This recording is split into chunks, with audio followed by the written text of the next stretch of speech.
And we are live. Hello, everybody. Welcome back to the Way of the Truth Warrior. My name is David Whitehead. I am very happy to be here with you today. My apologies for the runaround. YouTube, for some reason, is blocking me from streaming. So we are streaming right now on Twitter, on Periscope. You can follow me there at DW Truth Warrior. I'm also recording, so I plan on uploading this every possible place that I can once the show is complete, because I have a feeling with these gentlemen here, we are going to rock your world, going back into ancient history, talking about a subject that we've covered a few times now on Unslaved, the Unslaved podcast, that is. You can find all of that over at unslaved.com.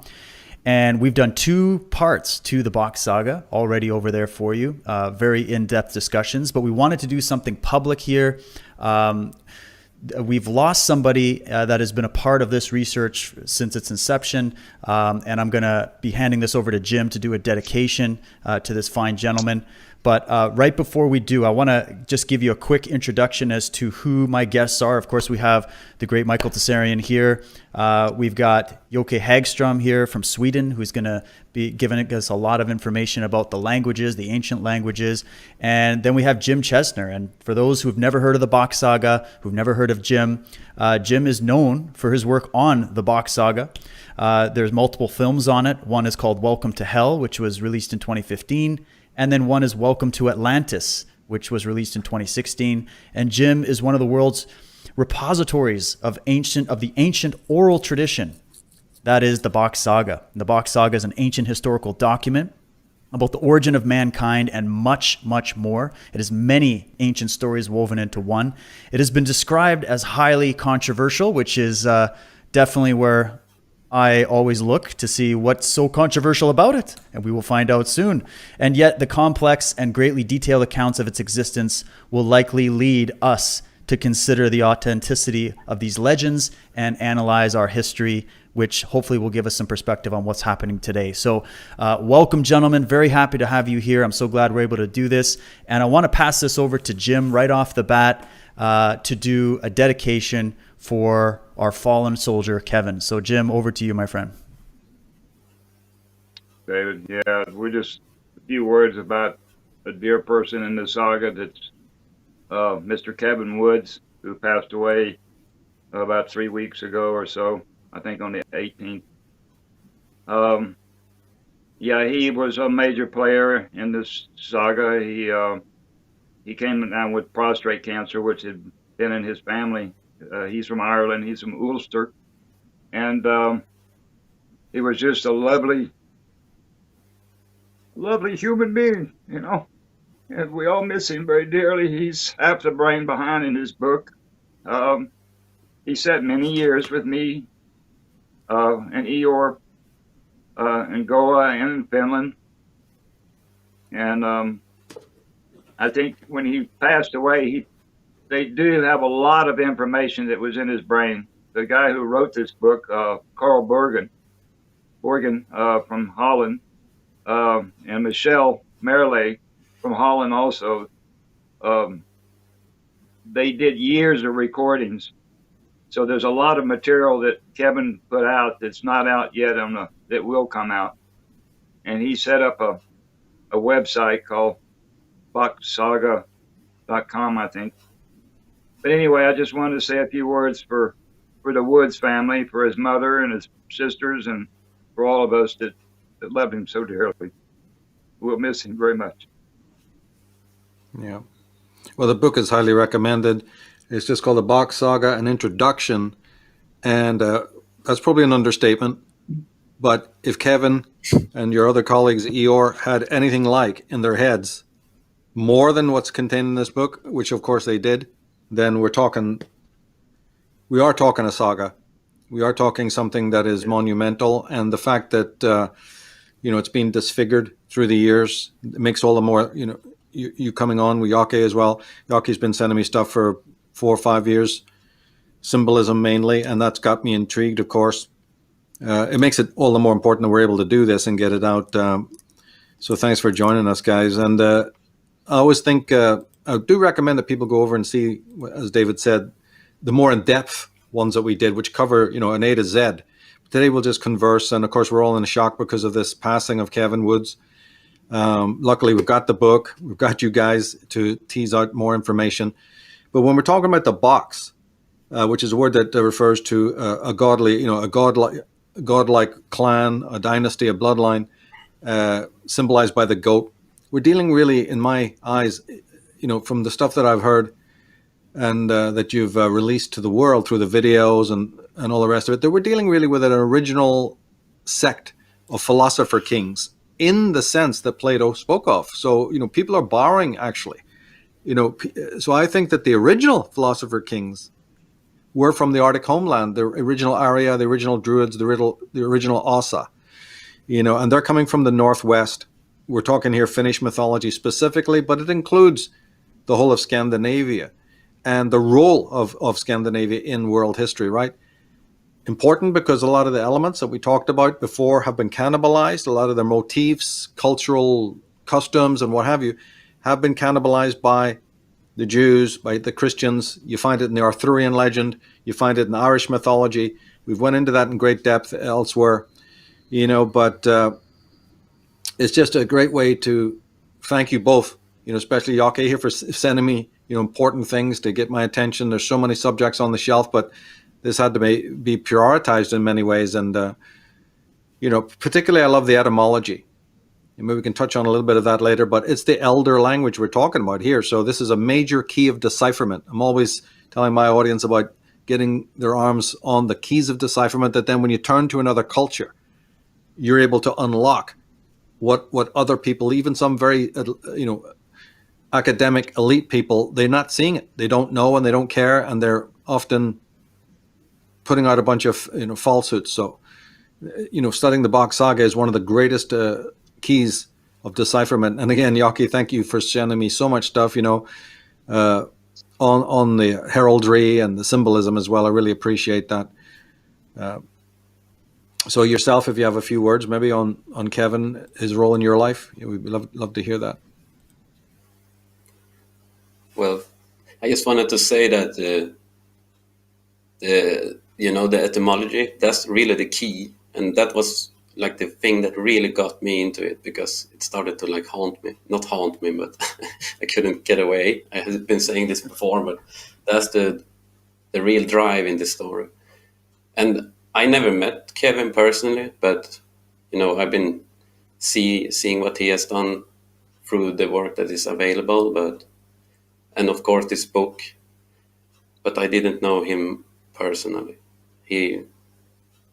So that's what I had to say. I can't thank him now, but I wish I could. Yeah. But you guys, what are your main plans of the near future to expand upon the work? I know, Jim, you've done almost a colossal amount.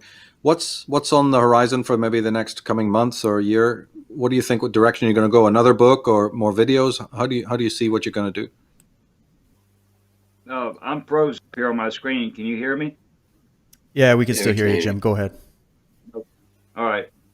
I'm sure there's going to be a sequel to this book. I mean, there's so much information that Carl still has. We call him Oppie. So I would probably expect there to be more. My videos, I don't know. I don't really going to have much plan to put out many more videos. I'm going to just kind of turn it over to Michel Merle at this point, because he has the saga better than anybody living today.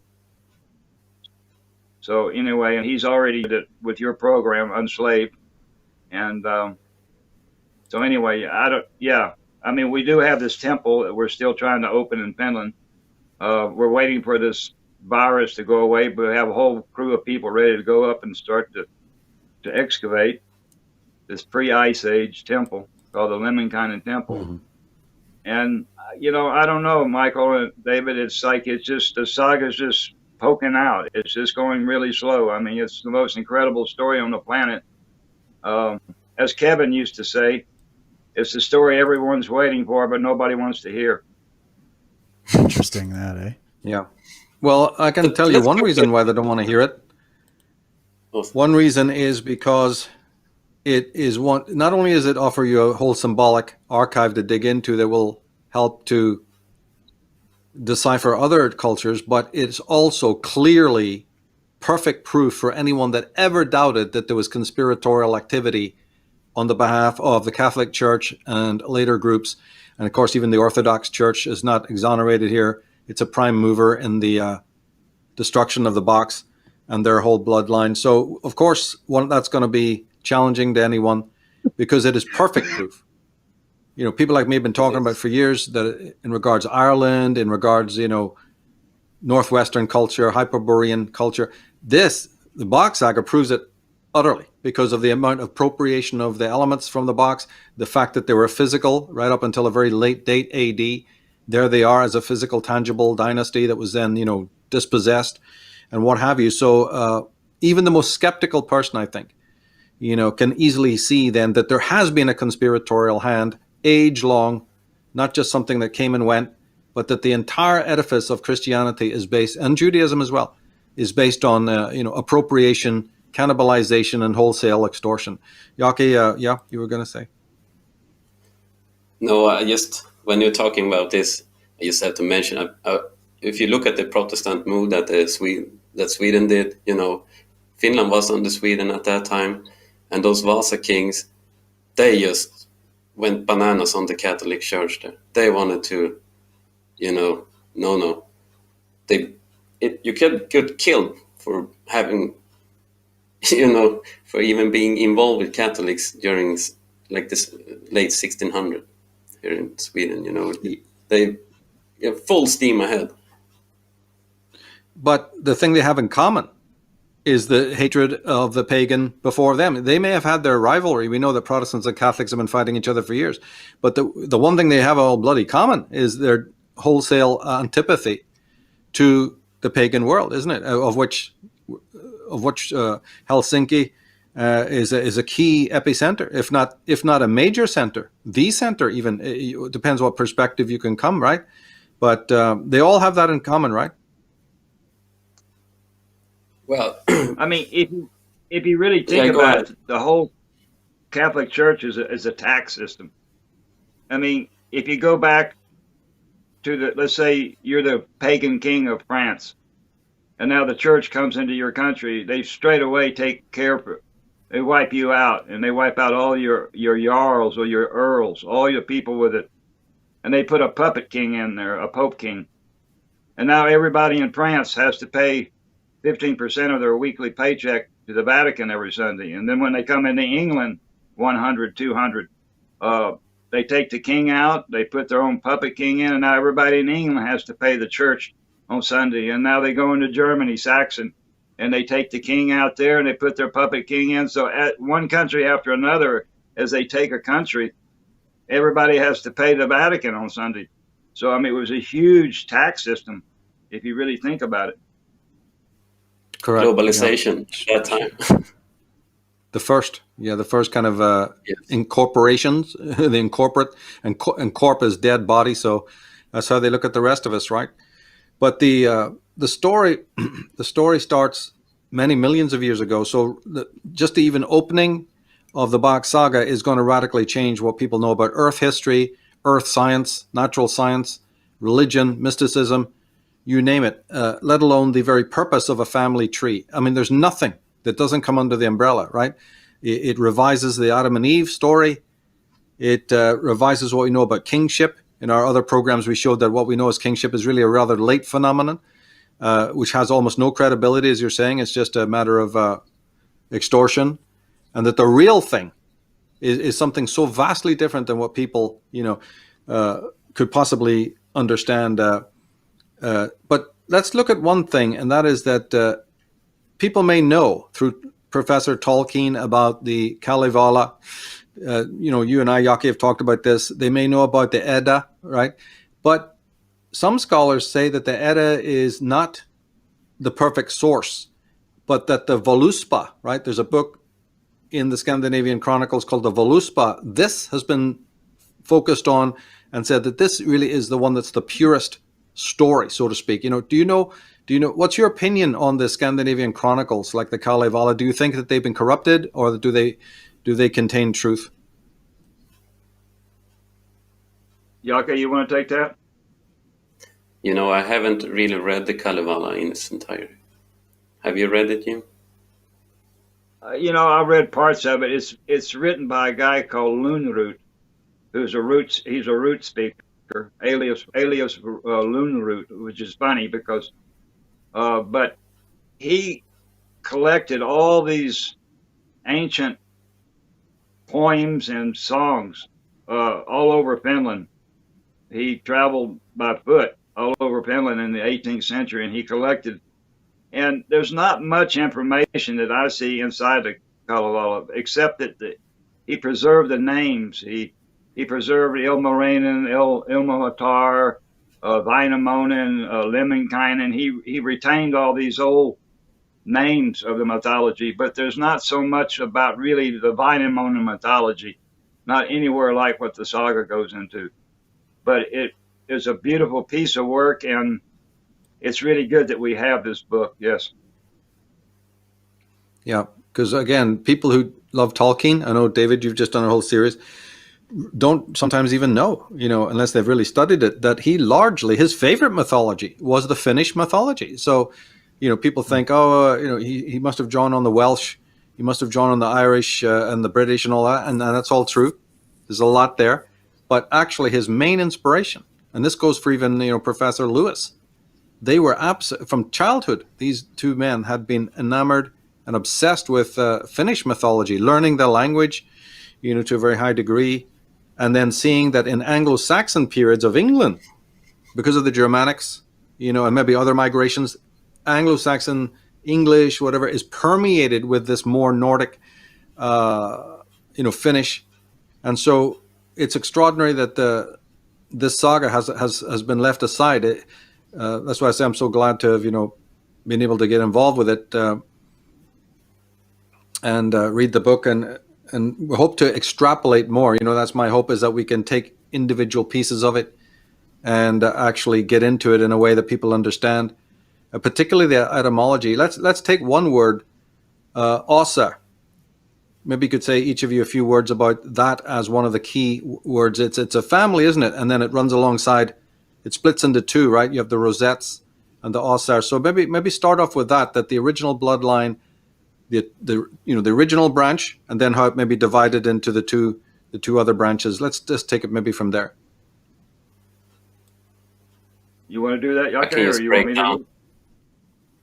I know I have said this before, but Aser backward is resa, and that means rising, and that tells a lot about the system, because it was all about elevating, elevator, The high ones. You can take offering and all Also, this. Everything is about elevating. Yeah, you go ahead. I was also going to say that os, the word os, as, means a dead corpse. Like if you see a dead body, it's one os. And air actually has to do with air, but also air has to do with the sperma, the air. It's in. You also have something like atmosphere, air. So, but anyway, it has something to do with the dead, the Aser, and that's actually where the dead go to. They go to the land of the Aser when we die, according to this, the Valhalla or Himmel. But anyway, that's just another breakdown of the word Aser. Yes. And then the original family divides, doesn't it, into the two pirouette and the pirouette. Am I getting that right? And the Rosette families, the branch off from the original Aser. Yeah, Piru. Actually, P means a circle for us. Ru means peace, and Et means family. So it's the peace ring family, the pirouette. But in Finnish language, Piru means devil, because in our story, the BOCK, he was the devil also. But the devil's not any kind of evil person like they put him to be. In fact, in our story, the God and the devil are the same guy. There's no duality. So for us, the devil is the good guy, the Piru.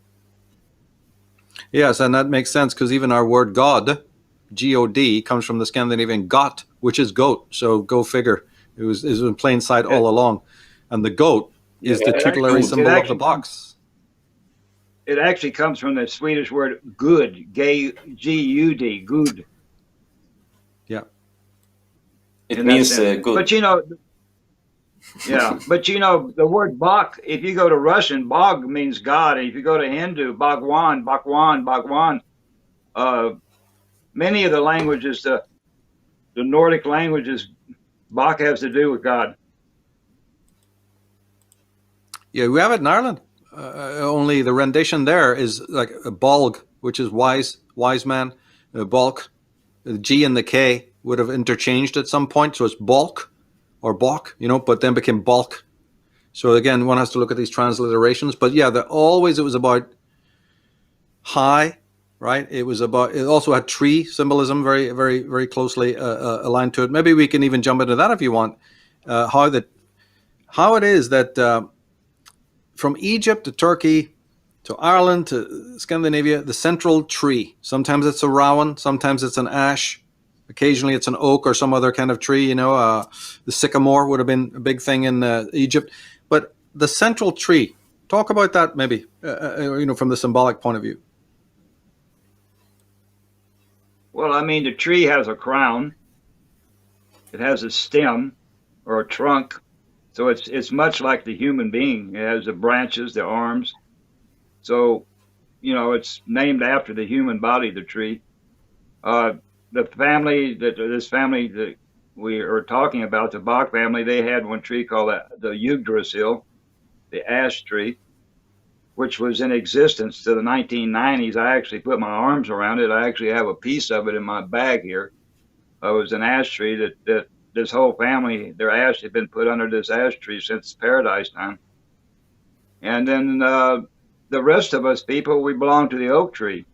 That's why the oak is so sacred in Ireland and these islands off the coast, the west coast of Europe.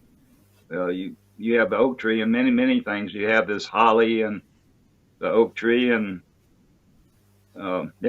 it's so that we all belong to a family tree in these times, And when we died, we were cremated, and our ash was put into the roots of the tree. And there's another story about how the soul traveled up and back to what we call the heaven in English. But you'll see the tree in just about every culture in India, everywhere. You'll see that they have some kind of a sacred tree of some kind. That's right. I had a question, Jim, maybe just because I can see it in the chat. When we're talking about the description in the BOCK saga about, good and evil, God and the devil being the same, maybe just different aspects of the same creative force, maybe, or nature force. Could you get into that a little bit more to clarify it? So in Christianity and Western culture, we look at it a very clear divide. You have God up in his heaven and you have devil down in this hellfire place. I've heard many people go through the myths and talk about these as concepts like good and evil, right? And evil, devil is just evil with a D, on the end, on the beginning of it, to say like an agent of evil. How would that conception be in the Druidic or the ancient BOCK idea of good and evil, and then how the deities work? Well, I mean, this family represented the good, the God, the good. I don't really know so much what to say on that, David, except that, they made it, they made hell to be the worst place on the planet and the devil to be the worst guy, and everything bad comes from the devil. But in their story, God made everything. So if God didn't, Right. if he really truly made everything, then he made everything bad also. So, I mean, when you go into their whole logic of how they say things like this, it's just, but they basically turned everything around backwards. They made the good to be bad and the bad to be good. And that's where we sit today. We can see that we're 180 degrees off tilt, You mean the planet? I mean, we call it progress, but, our progress is killing our earth. I mean, it's this whole money wheel. Before we belonged to the life wheel, today we belong to the money wheel. And right now we're getting to see the world in chaos. Nobody's got a job. Everybody's freaking out because how are we going to pay the bills? And the governments are just giving free money away. I mean, it's, they're just printing it up as they go. I mean, it's, this money wheel has to go one day. I mean, we're all slaves. We've never been in such a slave system in the history of the planet.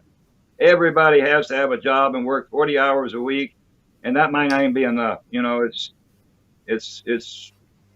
in heading time. Me and Jocke were talking the other day. I mean, people were just sitting around playing games and having a nice life most of the day, if you think about it. So when you say heaven time, oh, sorry. Yeah. Okay. Go ahead, please. Just a quick one. It's like today they give more responsibility to the lower classes, and those who are up there, they don't have as much responsibility. But in the heading times, it was the reverse. So can you see what I'm saying there? It's like the common people who have most responsibility. It should be the otherwise. Right. It should be turned around, if you ask me. It's like Michael, the hierarchy turned around. Oh, yeah. Yes.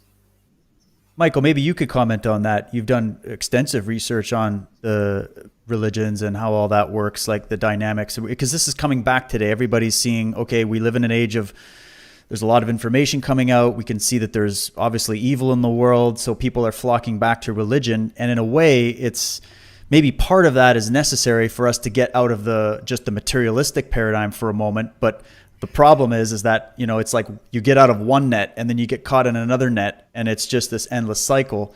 You've been dissecting this for years. That question about good and evil, God and the devil, and how it's been misappropriated by these different priest classes that sort of took over these various religions and set up this whole entire mythos and relate it to the public in a way that was completely distorted. How would you define that? Well, again, go back to the etymology, right? If you pick out the 15th card of the tarot, it shows a goat, right? There's your just pure symbolic rendition of a goat. There's nothing evil about it, but look underneath what it says, the devil. So at some point, right, in both traditions, esoteric and exoteric, there was this conflation, and something very sacred, like he's saying, good, the gut and the guts, right? The good man, the goat man. Somehow that symbolism of the horned helmets, the symbol of the stag, the symbol of a goat, symbol of even of a ram, all of these different horned animals got conflated, with the devil. And as Jim was saying, there's nothing inherently negative. It's a principle. It's an antitype, right? Going before all the other types. So already there's corruption. Already there's myth mongering.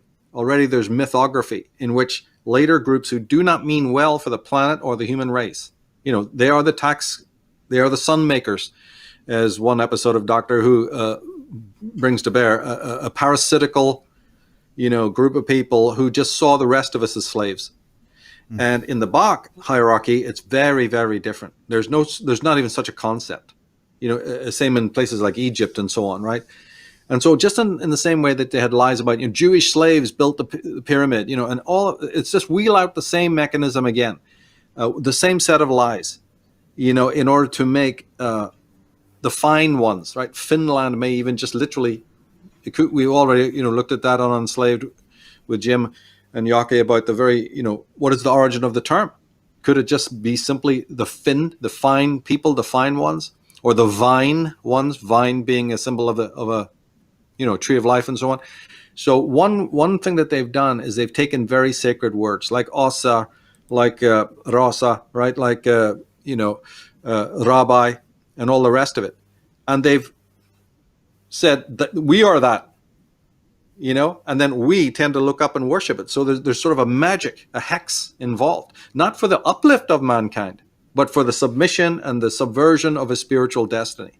The cutting of the trees and the forests all over the planet, the inversions that we see everywhere, right? And even terms like the Earl, and so many other terms, so many customs, and you can track it back. Everything we're saying can be tracked back by a study of heraldry, of general symbolism, certainly of Christian and Jewish symbolism. The very name of their God, Yahweh or Jehovah, right? A study of that alone will enlighten you. It goes back to ancient tree worship and so on. But that's it. Now, Jamie, you had something you wanted to get into about the heart symbolism. That is really interesting. Could you maybe speak on that? The heart symbol? Yeah, the BOCK saga is a very, very, very big story. And inside this very, very big story are many, many small stories.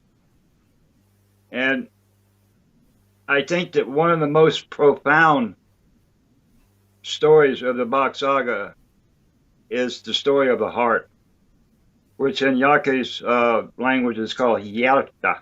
Hjerta. And we call it heart in English.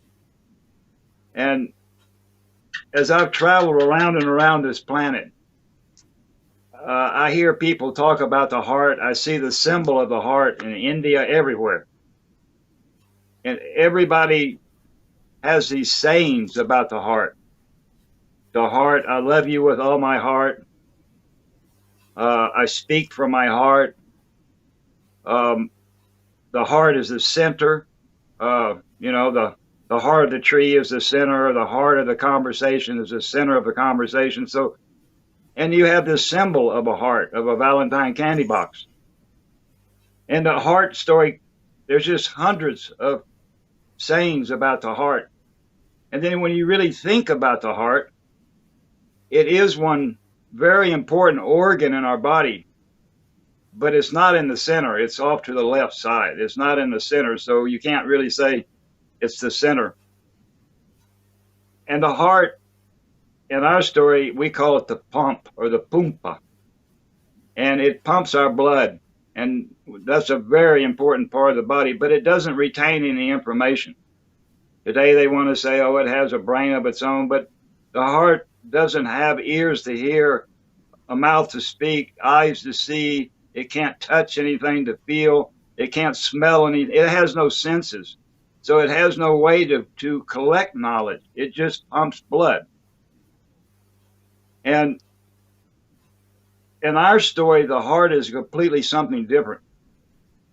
For us, if you look to the man's penis or the woman's clitoris, it has three parts.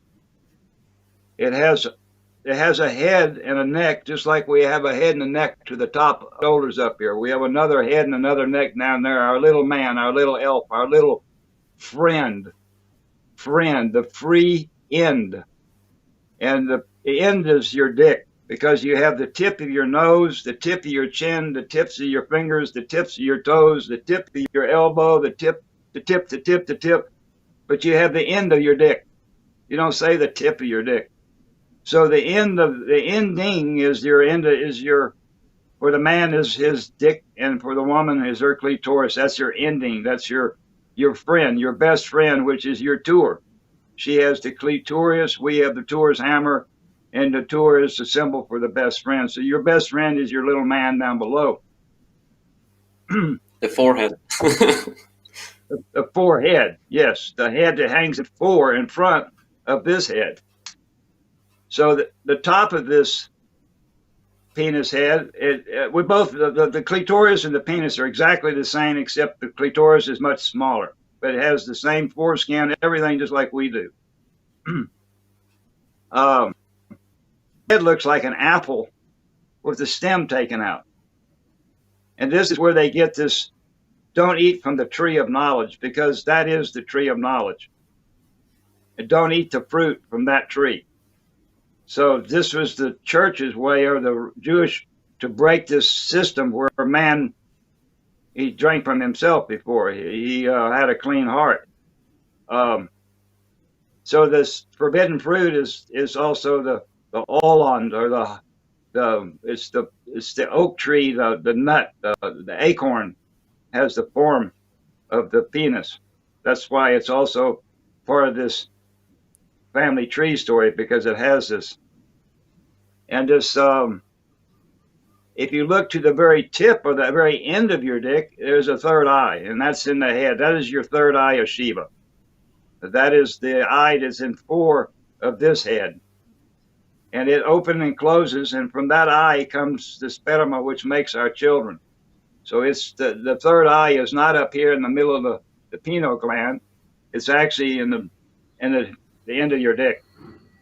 And then when you And get a that's where very the- good feeling, go ahead.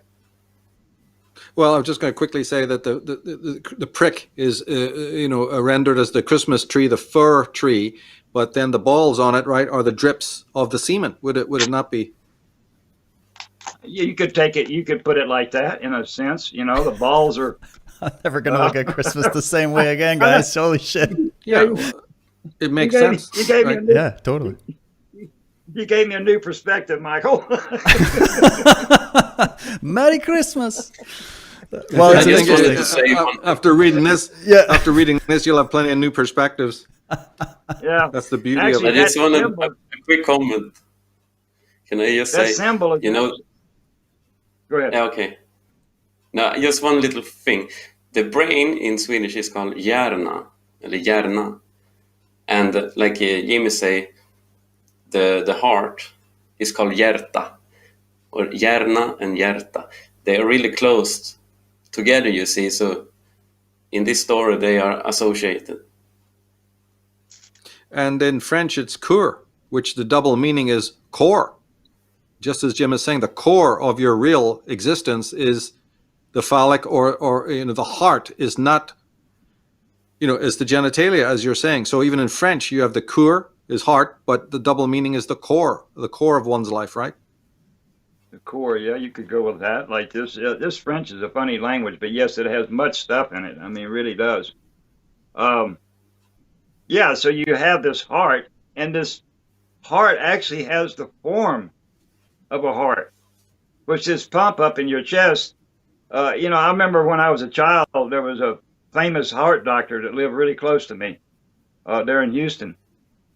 And he was called Dr. DeBakey, and he and another doctor, Dr. Cooley, they took a man's pump out and they put a plastic pump in there. And the guy, I saw him in the hospital rooting for his football team with full good feelings, loving his family with a plastic pump.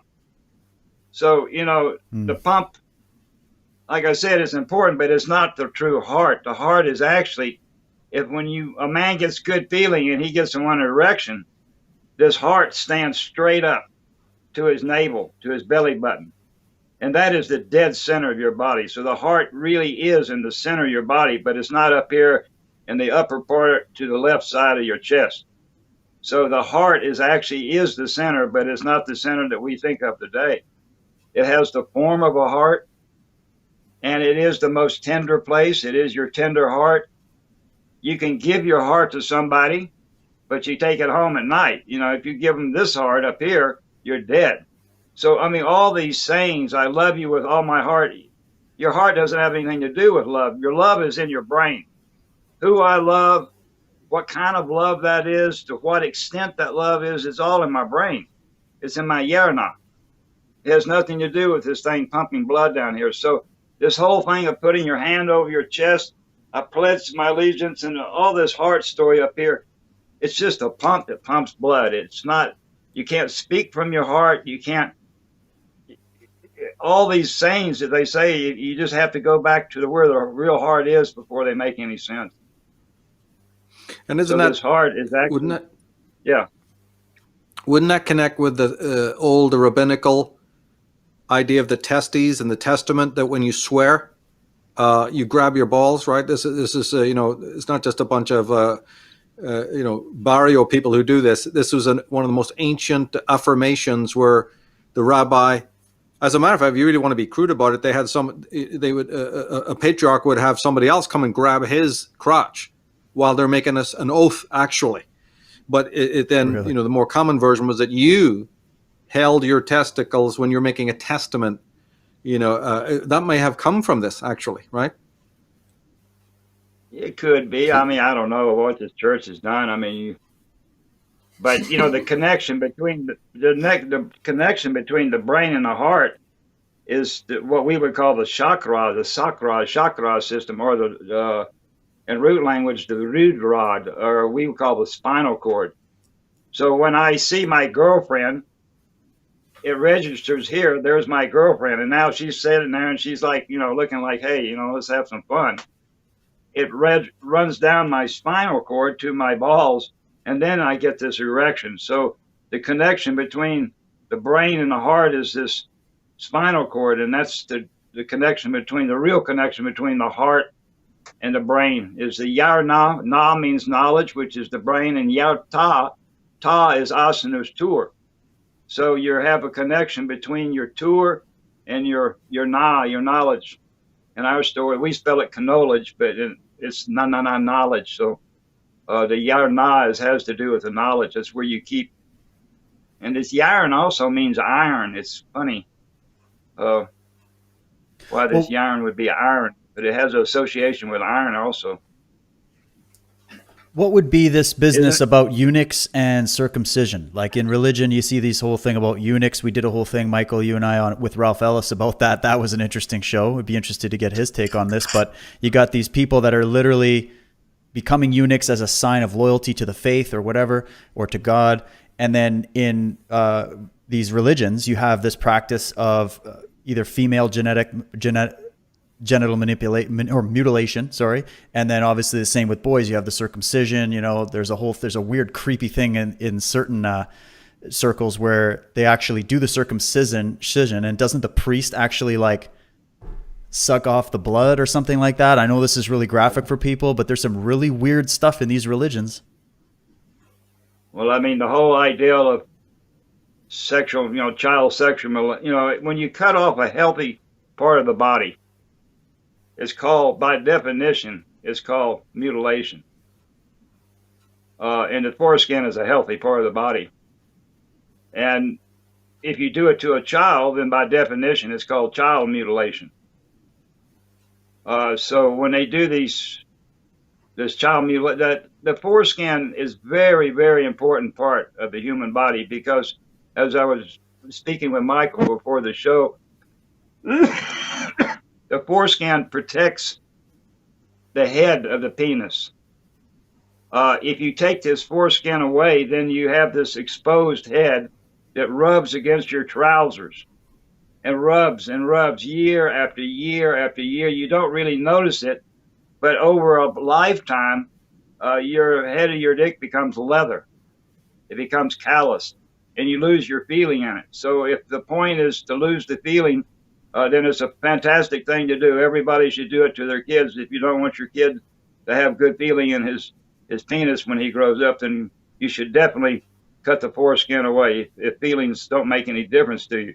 But if feelings do make a difference to you, then I don't know. I mean, I always ask these Muslims and these Americans who do all this, and these Jews that do this horrible procedure,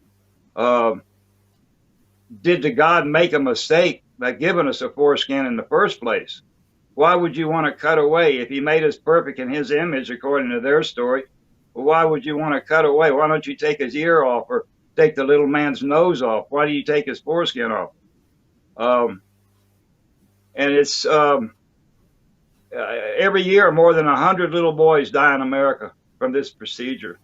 And they want to put this, it's for hygiene, because penis cancer and all this bullshit. There's something called water and soap, which we've always had. You can wash it. It doesn't. But it really is child mutilation. And here's a funny fact about 98% or 95% of the wars going on right now on the earth are made by cut people. The Americans, the Muslims, and the Jews, they're all cut. And if you look at the wars today, they're all made by these circumcised people.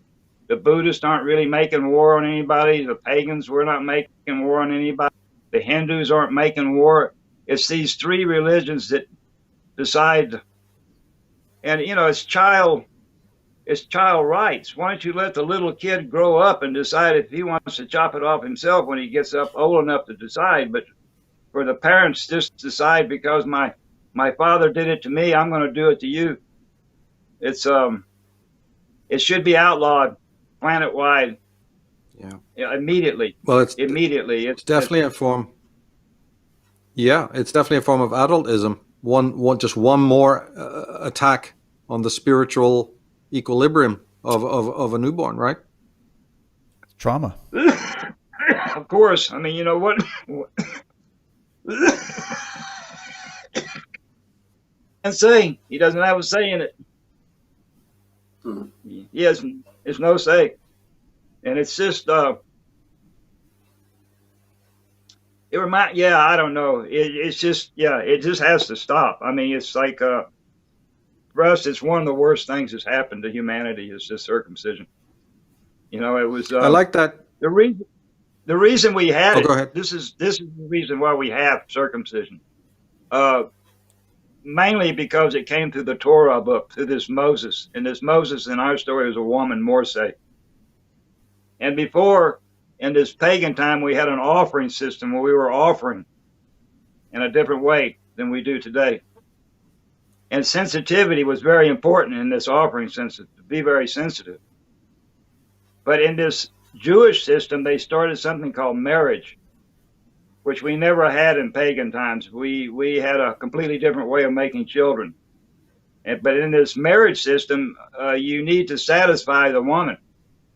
And the guys who have the foreskins are so sensitive that they get their rocks off too fast. So by taking this foreskin away, you make his number. And now he can be a good, I have to just say it, a good fucking machine. Because we really didn't have sex like we do today back in these times. We really made intercourse was really more for making children. We just didn't do it for fun like we do today. So the foreskin was taken away so we could. It was actually taken away by this woman, Moses, Morse. In the Torah book, it says that the God said that we have to do this. And this is really so that the man wouldn't be so sensitive with this new marriage system where he has to now satisfy his woman whenever she feels like she wants to be satisfied. Wow, that's very interesting. Well, let's go back to the BOCK saga in general then. I mean, because there's so many facets we could get into. You did a whole discussion about Atlantis. And I promised everybody we're going to talk about this because this is a subject that Michael, it was his first book, he wrote about it. Everybody has their ideas on Atlantis, and I'd be curious to get the take of yourself, or Jocke, whoever, and the ideas of the BOCK saga. You said even the word Atlantis isn't talking about a place, but a time. Could you get into that a little bit, Jim? You know, let Jocke take it first, and then when he misses, I'll come and fill in. Well, I can just break down the word. It's a good start. In this, it has been turned. It's not Atlantis. It's Altland is, like all land ice. It's a period when there was glaciers and ice up here, all the way down to some mountain chain. I don't know the name of, but it's actually a period, a long period. Yeah, 50 million years period. From the paradise to the Outland Ease period, and now all this ice has melted away, so and still going, but we're going back to some kind of paradise again, I think. Did this happen because of the? Sorry, I've just asked this question. Did this? You're talking about the time before the golden period, the heaven period. This would be before the ice.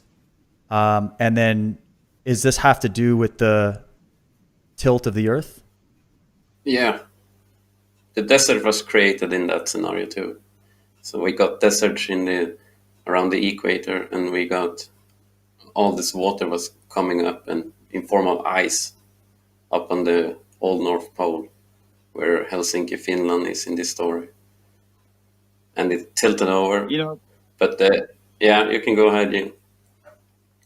I was just going to say that by the time this information about Atlantis, it came from Finland. It came from Hell, which this story is about, where Helsinki is today.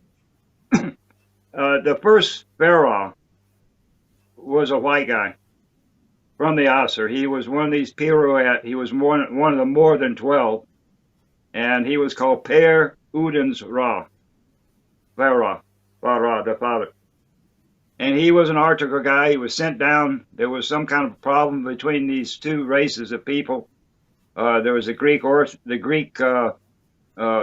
the Greek mythology, and there was the Roman mythology, and there was some kind of story there in Egypt. So they sent this guy down, and he flipped out and called himself Ra, the Sun King, instead of Ra, the moon, like Amun Ra. So he makes himself so now when people hear the word Ra, they think of sun, but Ra is the moon. The light part of the moon is called Ra. And he brought this story of all this Atlantis, and it lived in his sagas or his stories. And then there come a time when somebody, a friend of Plato's or somebody, was in Egypt, and they hear about this, a few words about this. And at this time they had taken the L out and made it Atlantis instead of Altlantis. So we're all familiar with the word Atlantis. And there's not so much that he wrote about it. You know, I mean, now you have books. You can go to a bookstore and there's all these books about Atlantis, but nobody really knows the story of what Atlantis was. And as Jocke said, it's like in the root language, alt means all of thee. Lan means land, and is means ice. All lands ice, which is Frankenland, England, Scotland, Ireland, Switzerland, Saxonland, Svealand, Norland, Greenland, Iceland, Finland. Rusland was the old name for Russia, the land of roses, Rusland. So all these lands became ice. Below the Pyrenees Mountains, you have Spain, Portugal, Italy, Morocco, Argentina, Gambia. You don't have any lands anywhere except for New Zealand and Swaziland, which are named by the Dutch and the English. So all these lands were ice. The lands were ice. And so if you go 50 million, 10,000, 36 years ago when this planet tilted and the ice came down, these glaciers went all the way down almost to the Mediterranean Sea. They went down past the Pyrenees Mountains. And then a few thousand years ago, they started to recede and recede and recede. And as it receded, these tropical people started to move up a little bit but these Arctical people are coming down. And that's why you see that France, Normandy, all these countries were all part of this Oster system, as this white skin, blue-eyed, light hair starts to move down out of Finland and Russia as it came down through Danen's Fin into Germany, England, Scotland, all the way down to France. You have these white people coming down. So this Atlantis in our story is the origin of how this group of people were trapped inside isolation in Jocke's language, isolation. And over millions of years, we lost our pigment in our skin. Our hair started to turn light. We were all brown eyes, brown hair in the beginning, the whole planet. And over this long period of time, this Oster, this Pierrette and Roussette family, they turned to be what we call the white people today. It's the origin of what we would call the Aryan race, or the Arctical. We call them Arctical people. It's a word we made up because we have tropical and Arctical. You have Arctical animals that live where it's cold. You have Arctical plants that live where it's cold. And you have Arctical people, the white people. And then you have tropical animals, tropical plants, and tropical people, which are the brown people, which are spread around the planet. So this Atlantis is the origin of where this white man comes from, originally. That's very interesting too, because I know that what you're saying actually helps a lot with, say, the theories of Albert Churchward, people like Gerald Massey, who are very focused on the history of the ancient African tribes, right? And that can sometimes seem to be contradictory, right, to those who speak about the northern climes. But what you're explaining is, more universal, and you're showing the commonalities, that it's really not one or the other. These things can have many branches, and therefore it's really wrong in many ways to just isolate one kind of race or whatever, right? When to do that in isolation and not factor in what you're talking about, which is these grand ages, grand upheavals, Atlantis also stands for that, doesn't it? Everyone's familiar with the fact of, catastrophe and upheaval, because obviously Atlantis isn't around anymore, all of that. So once you take all of that into consideration, then you start to see that it's not a matter of, guys in the southern hemisphere opposing those in the northern hemisphere, your Martin Bernals, all of these guys have got it wrong. There's so many people who are into Afrocentrism, and that's it. And it's full of holes. And then there's other people who are into other things, and they just obsess about that. So this is a very interesting new perspective that I think helps greatly, because even those African tribes, like you said, in the deepest India, they've got the tree of life. They got the symbol of the woman and the serpent, and all the rest of it. These metaphors, and so it's really ridiculous for us in the latter, eras to be thinking in terms of racial boundaries, divisions, and what have you. This is a worldwide priesthood, the Arya, and the Arya is not strictly only white people per se. That would be an inadequate, let's just put it that way, a rather inadequate, and maybe even completely wrong, but at least let's just say inadequate interpretation of what was really going on. There was a kindredness between all sorts of peoples right across the globe. Would you agree with that more?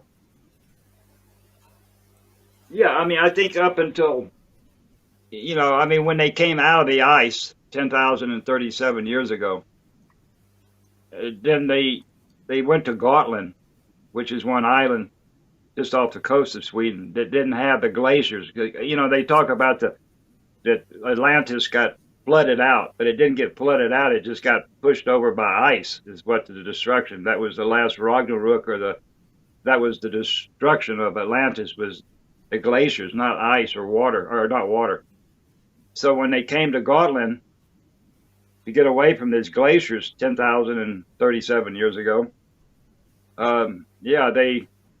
they rolled out from there. You can still see that the most white people are in Finland and Russia today. The Nordic is still the most white part of the planet. And these, when they were in Atlantis, we had a system where we had 12 sons and 7 daughters, and the BOCK and the Swan. But in Atlantis, since they weren't making so many people, they went to seven sisters. So when they left Atlantis in this boat where they brought this cow and this pig and these chickens, this Noah, what we call Noah Gube, which is the Noah story. It's not a guy flying around the planet in a ship full of, 7.5 million species of animals, how did Noah get 7.5 million species of animals on a boat? But it wasn't like that. It was Noah. We call him Noah Gube in Jocke's language. And so this boat was actually the Noah's Ark when they came from hell to Gotland. And there they stayed, and they went back to the 12-son system, because now they started to make a race of white people. And it was only a couple of 300 years, I would probably say, when these 10 of these brothers in the middle, what we call the Balbok and Balders, is not the first son Ra or the 12th son Bok, but these 10 brothers in the middle, they went out, and they were called Hanumans. And each of these 10 brothers went to meet with the heads, the king families of these 10 tropical races that they hadn't seen for 50 million years. But they still knew where they were. So these 10 brothers went out from Gotland, and they started to try to get an offering system coming back. And they took out agriculture. So you see this agriculture in South America, India, Middle East, they're all around 10,000 years old. And this was a gift from the author to the people about how you can grow food in mass farms so you could actually build cities, because when you don't have this agriculture, you can't have, big cities. So, it's a story about, they didn't take the domestic animal out till much later because they knew it would cause problems. But yes, they did try to make a system where they connected the whole planet back to the north from Gotland. And I think some of it worked, some of it didn't work. But anyway, you get these stories of Quetzalcoatl and all these avatars who have gone all over the planet. These are all these 10 brothers who went out to demigods. Well, I guess you could call them demigods, but it was these 10 brothers who went out over the planet about 10,000, a little over 10,000 years ago, or a little less than 10,000. And Yeah, makes sense. and that's Yeah. where we get these stories of these plume feathered gods that came from the north with white beards, you know. The Pohona. Yeah, the Pohona, as they're often Yeah. called. And Very they interesting. came here to Hawaii. This is one of those 10 races, the Polynesians, where I live. Of course, they don't have any history of this at all anymore. The Hawaiians think they came from Tahiti or something 1,500 years ago. They've been sitting here for millions of years, but they have no idea anymore. So many peoples have lost their history completely. I mean, just understanding this, and even when Michael, you were bringing up, even in Egypt, the fact that there's these red-haired, blonde-haired mummies that are buried. There's Egyptian pharaoh priestess and stuff buried in places like Ireland and probably elsewhere. There's different sizes, there's even different sizes of people. There's giantism that you can document. There's the little people that you've gone into. And then all of this is preserved in the mythos and in the oral tradition. So what happens, and I'd like all you guys to comment on this, is that the academics come in and they say, well, we're just going to go off these history books and these historians, and anybody that's saying other than anything outside of this narrative is completely wrong. They can't prove anything.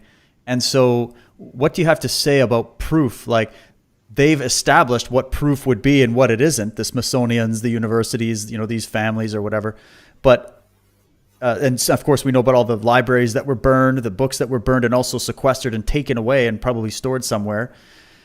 Would you say actually that the true way to look at it is that the oral traditions, the myths, that's what's left over? That's what we can go to get a better story of the history.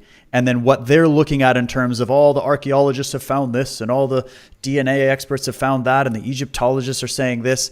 Those were brought in later, probably employed by the Vatican and the churches and all these different things that sort of muddied the pot later down the road.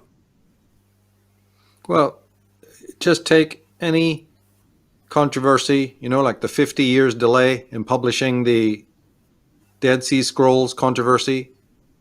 That's just one I can think of, right? Let alone the history of Ireland. And you see nothing but chicanery.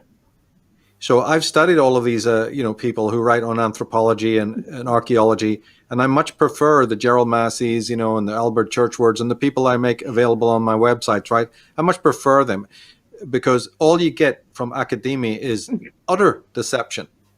And as I said at the beginning of this program, that when you study the BOCK saga, I don't know how anything else could further emboss the fact of not just not just religious chicanery, but even political. It comes to bear, and that's when you study these things. It's when you really, really become, a conspiracy theorist in all caps. People are dicking around, wondering about it in a very minute way about minor level. Lower level, governmental conspiracy from the White House or from the Houses of Parliament and all this nonsense. That's not conspiracy, right? This is bigger than the Hollywood sign could ever be. I laugh at that as if that's all, that's your Reader's Digest version. That's the National Enquirer version, right? The whole history of the planet is steeped in conspiracy of such awesome magnitude, right? Look at etymology. We've furnished proof of it in a million ways, and again, but I know that people find it hard. So I'll shoehorn you by going, say, head over to the Dead Sea Scrolls saga. Just go over to Wikipedia, type in Dead Sea Scrolls, or pick up a book on it, and wonder why the church delayed the publication of that. And then even after 50 years of delay, when finally the academicians are actually going to now publish, they still don't know if those Dead Sea Scrolls were from a group called the Essenes. They don't even know who actually published. They're telling you one thing. And then the next guy who writes the next book says, well, we're not even sure that the group in the Dead Sea was called the Essenes. This is what you call scholarship? Of course, I'd rather have your, the names I just mentioned, your L.A. Waddells and all of that. But what Jim is saying here is actually priceless. And that is because if you go to some of these authors who are the greatest minds in the world, don't also then get partisan about it, right? Because that can happen. A lot of Afrocentrists, for instance, right, are hugely in favor of Gerald Massey, right? And they use this man then as another, albatross around the neck. And so when you have the real keys of decipherment, you're able to avoid this extreme partisanship, and so what he's saying is very, very, very precious. Dissemination, dispersion, right? Cataclysm, and then the calling of the Asa to, the waiting of other tribes for them to return, because they're the ones who carry the, you even see it in Sumerian Babylon, the king, who's often styled as an animal, like a bird or whatever, right? But even when they're shown as anthropomorphic, they're carrying that little seed bag, right? And that seed bag doesn't just mean seed in the term of planting the sacred garden again. It does. But the garden itself is a metaphor. The tree is a phallic metaphor. You know what I mean? So there's multiple levels of meaning here. And that group had to then revisit the whole of the globe to, get things started again, like putting a stamp of approval, like notarizing a thing and saying your civilization can now begin again. That's the way you got to look at it. The Arya are worldwide. And if you go to the Srimad Bhagavatam, one of the great texts of India, it fucking tells you that in the first, in the opening stanzas. It tells you that. Right? So what the fuck? And we're waiting for academicians to tell us what it's all about? Forget it. Well, they change their opinion all the time anyway, so why should we, That's the other problem. Even if you see, there's a cave in Finland that is called the Wolf Cave, where they find remains of seals and stuff. This is on the mainland, like 20 kilometers from the coast. And they dated it to like 150,000 years ago. Those things they found, tools and stuff in that cave. So in Helsinki, in Finland. Is it? I think it's 150,000 or 200,000 years old or something like that. They found it. Yeah, they can chew on that for a while too. It actually, the sign when you go to Susi Luola is what it's called. Susi Luola. Susi means wolf and Luola means cave. When you go there, there's a sign put there by the museum. It said that these things that they found, these mastodon bones and tools and fire building, they date from 130 to 450,000 years ago. And they don't know what to say about it because, they have no idea that anybody was living in, for them it was all glaciers 150,000 years ago. So they don't have a story. But Eeyore BOCK gave a story about these people in 1984. He said there were people living in Finland in the Ice Age hundreds of thousands of years ago, and everybody just laughed at him. In 1984, in 1996, 12 years later, a group of archaeologists, geologists came from all these Nordic countries to excavate this cave, and they proved that the BOCK saga had already said there were people living here 150,000 years ago, actually millions of years ago, and now they actually proved it. But, the museum, they don't know what to say. I mean, they don't know who to say. Who were these people living in Finland in the middle of an ice age? If you don't understand that this Gulf Stream, this warm water coming from Mexico that had come up when this ice cap was formed on the top in this ice age, it had always gone over the top of the planet next to Norway. It just went right over the top in this whole Gulf Stream of warm water. But when this ice cap was formed on the top of the planet, this warm water couldn't go over anymore. So it was rerouted into the Baltic Sea, basically. Came down the coast of Norway, shot up through Denmark, and went straight into the Baltic Sea. So this warm water prevented this ice to form for a few, 50 or 100 or 200 kilometers from the Baltic Sea, all of northern coast of Germany, Denmark, even up part of the coast of Sweden. There was no ice except just 4 months of the year when it became dark and like it is today. It's the same climate as they have today. So people could live there, they could farm, they could hunt. People could live all around the Baltic Sea. And this Gulf Stream went overland where you go to Petersburg. There it started to go overland, and it went back to the North Sea, or not the North Sea, but the sea that's above Russia there. And they find mastodons, all kinds of stuff. They know that was a delta at one time. When all Siberia was ice, there was mastodons and things living. They're starting to find more and more stuff from a long time ago there in Russia, where this Gulf Stream was just pouring over out the end of the Baltic Sea. If you don't understand about how this you would never know how this could be an ice-free zone around this Baltic Sea in this Atlantis period. But the BOCK SAGA was already talking about it 12 years before they discovered it. So they found the proof that the Eeyore said. They just don't want to say anything about it because that makes Eeyore right, and that's the last thing that the Finnish museum wants, is for Eeyore to be right about anything. He talked about the town too that they discovered late after. Yeah, there were. Yeah, you want to tell them about it, Tunastad? No, go ahead. You got this. Yeah, where Rasapuri is. Eeyore explained that this Rasapuri was in the middle of a lake. Today, when you go there, there's no lake anywhere. But he explained that when they tore down this castle, they threw all the stones and it filled in the lake. And today you can go farm out there. You can walk around the castle. And the museum was just laughing at him. Oh, there was no lake. And he started telling, yeah, there was a town there. The place is called Snapper Tuna today. And he said there was a town called Tunastad. Tuna is the sound, it's where the word fortuna comes from. Fortuna, fortune. Tuna means two is two, and na is knowledge. It's for the knowledge of two, which is the king and queen, Fortuna. So this place called Tunastad, Eeyore was talking about it way back in the 80s, that there was a town there, and the museum said, no, there was no lake, there was no town there. I mean, you're just... And then finally, when you go there today, they have a picture. They drew a picture of a castle with a lake around it. And now they know that there was this town called Tunastad. So, you know, they're just getting bombarded. Now all this stuff that Eeyore is saying is coming true, and they just don't know what to say. They just, you know, and of course I'm always on their ass about everything, and they fear listening from me. When they see Jim Chesnar wiring them something, send them some kind of information, you know, you know, we have these academics in Finland and we have these religious Christians in Finland, and they're really disgusting people in my eyes. Disgusting. These Finnish Christians and these Finnish academics.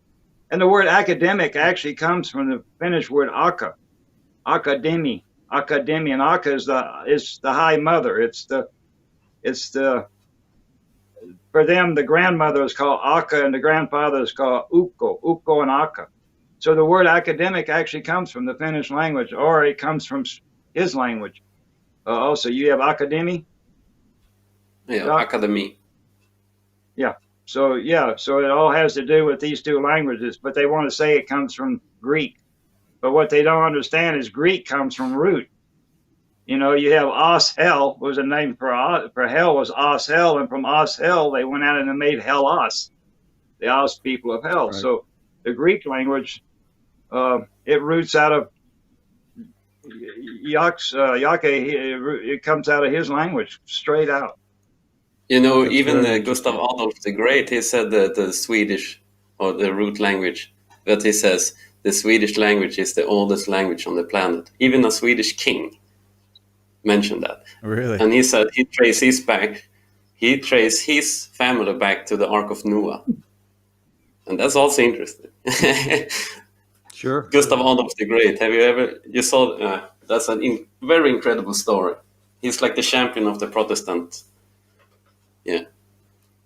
And he's confessing he was actually the first king of all of Europe to throw the Pope out. No, this is his grandson I'm talking about. Oh, his grandson. I'm talking about the original Gustav Vasa. So he... Yeah. Okay. Yeah, he's the first to kick the... But it's his grandson anyway. So he has the same attitude towards the Catholics. You said that when we were talking offline, Jim, you were saying you have a story about Freemasonry. Is there time to get into that?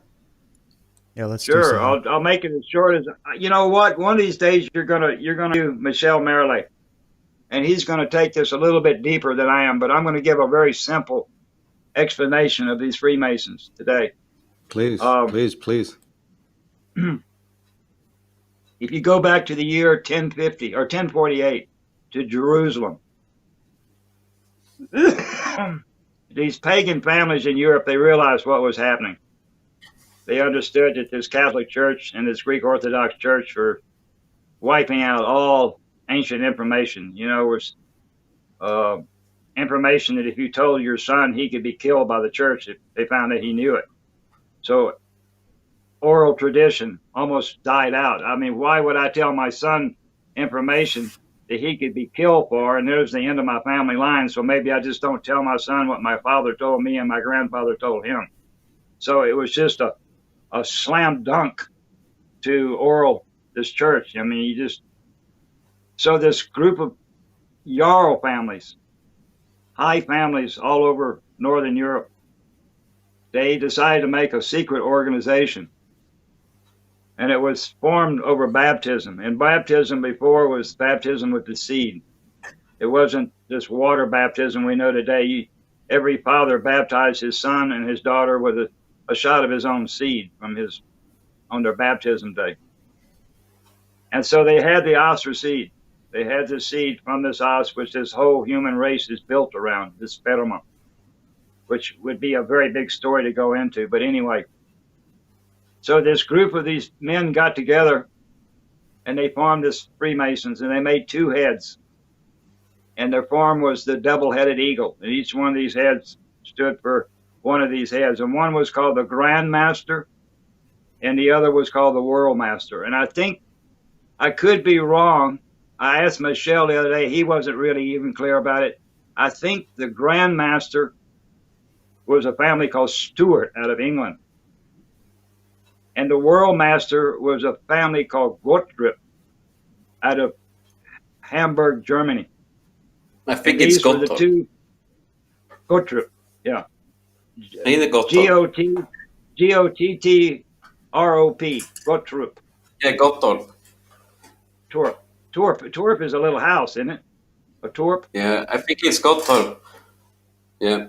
Yeah, okay. So anyway, you have these two heads. And now they've got to form this kind of thing like their church. So they have to keep this, they form these knights and all this stuff, which ended up being what they were, these Knights of Malta. But anyway, so this organization, they had this baptism and they had this knowledge, and now they had this trying to hold on to some of this knowledge underneath this new church time.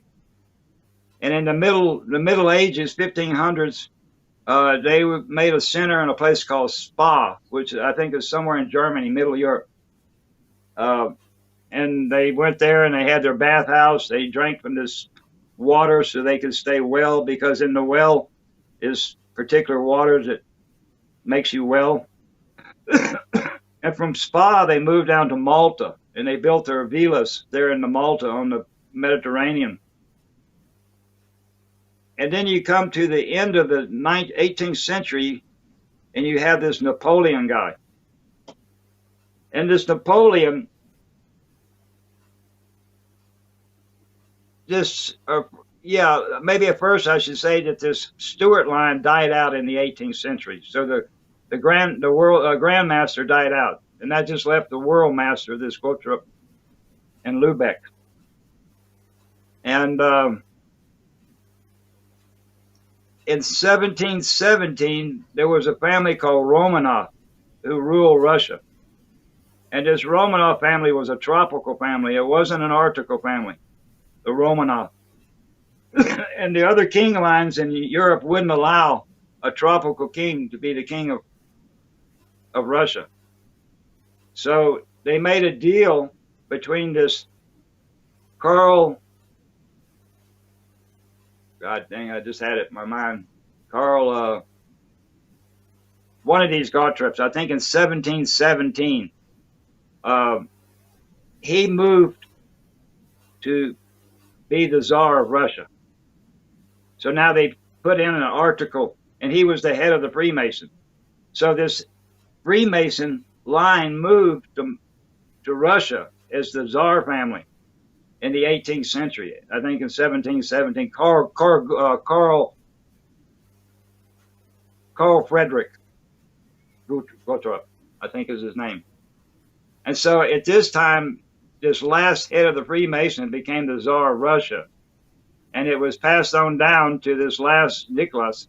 And he and his son, Nikolai, the little bleeding boy, he would have been the head of the Freemasons. But then in 1917, of course, we know what happened to the Romanov family. They were all executed. And that was the end of the Freemasons at that time. And then I think after this Crimean War, from Malta, this Napoleon was baptized on some river by this Tsar of Russia. I don't know this whole story, but Eeyore said something that was a baptism where he actually became a Freemason himself in that sense, this Napoleon.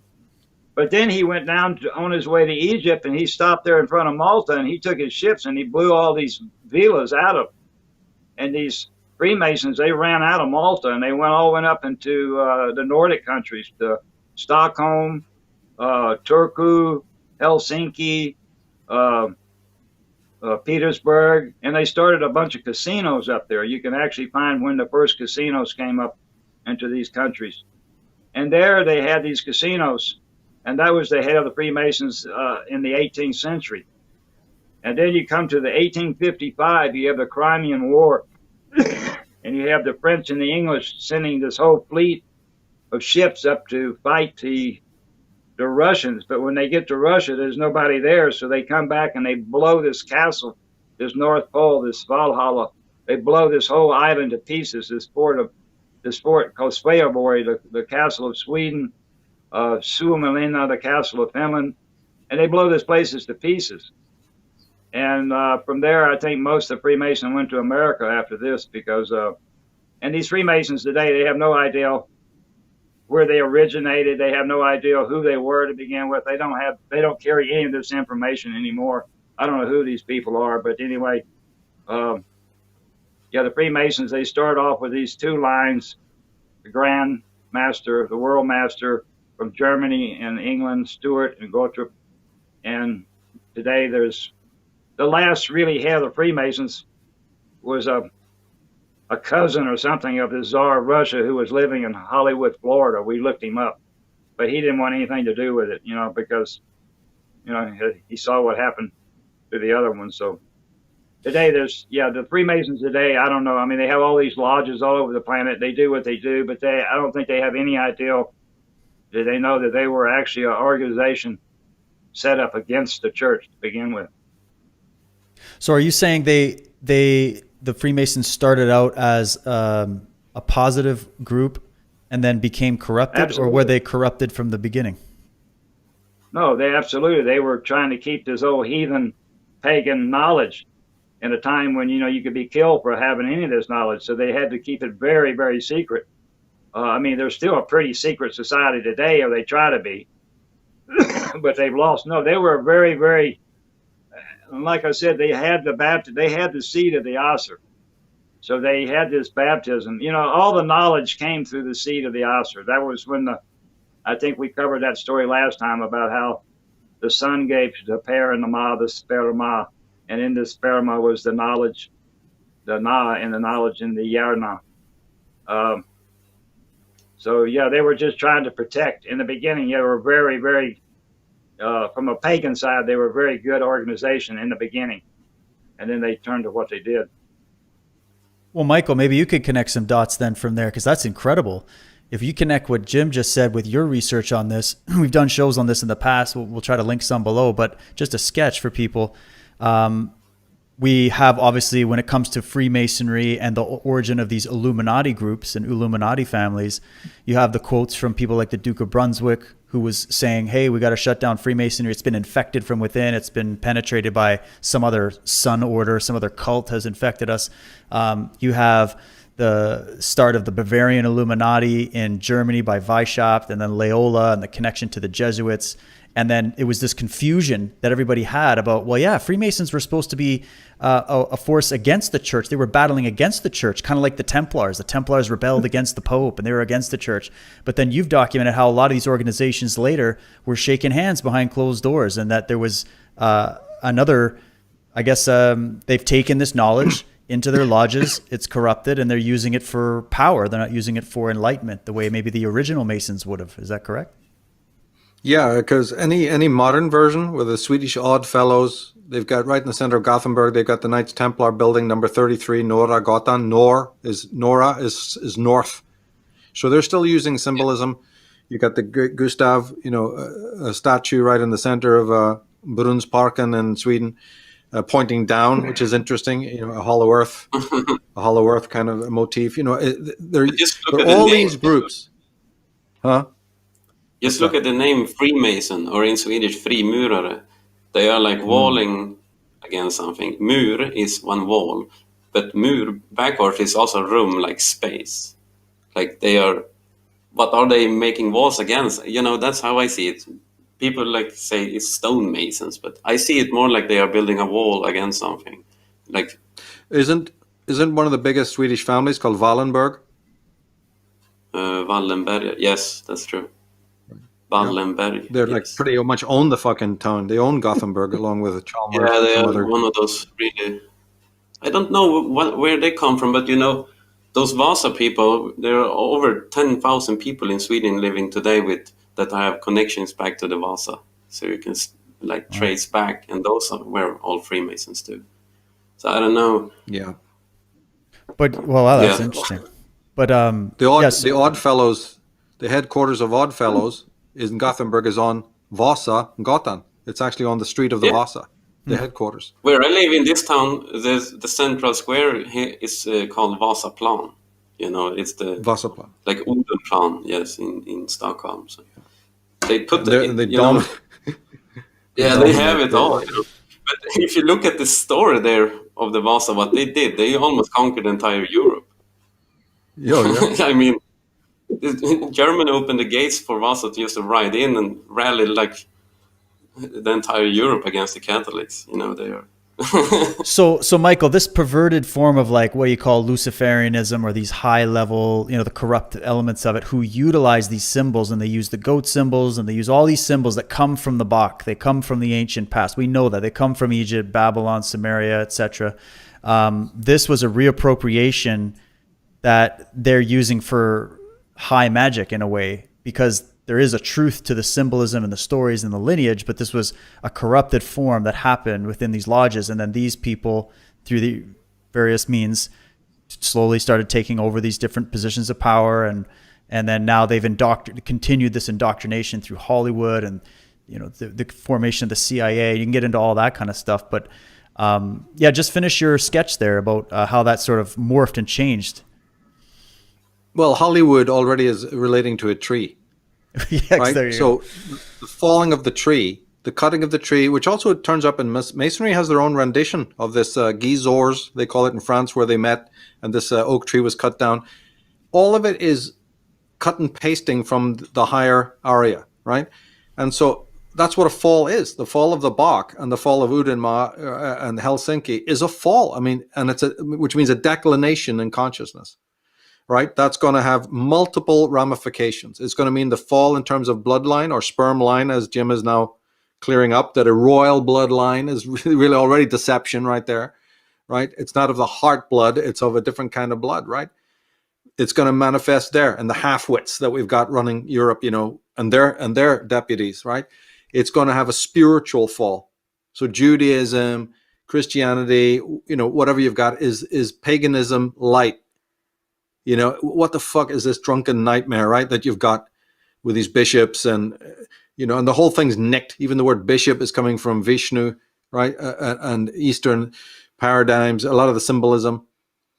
So what we're dealing with here is a fall that is on many levels, right? And you can look at, that has many iterations: religious, spiritual, geographical, for fuck's sake, right? Like he's saying about the movement of the ice and the shifting of the pole.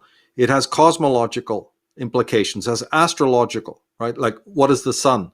How is the sun represented later on? The BOCK saga opens that whole door about sun worship and what that's all about, even astrological. You should watch Jim's, other presentations. It's fucking mind-boggling. You'll never recover. It's absolutely extraordinary. But the tower struck with lightning, right? The fall of the great tree, the fall of the great tower. what you got to do here is really, what we're talking about here is really mega. They really are the keys of decipherment. But those keys then are, the wolves want to snap up, right?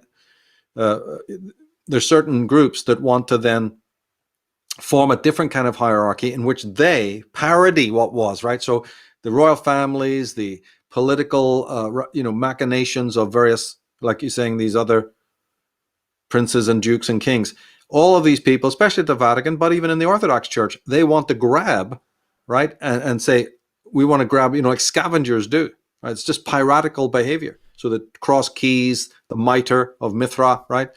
Mithras is Scythian, Persian, going back to the north again. All of these trends, later maybe we can touch on Elie Wiesel. So there's a lot of people vying for the wreckage and the ruins of the fall. So that's the way I would look at it. It's not that within those institutions, you as a great student, which is what this is all about, we're trying to teach people to be the student who can go into that wreckage forensically and find all those footprints, all that debris, and put it back together again in a pristine way. That can still be done. I swear by that. But as far as the general fucking, the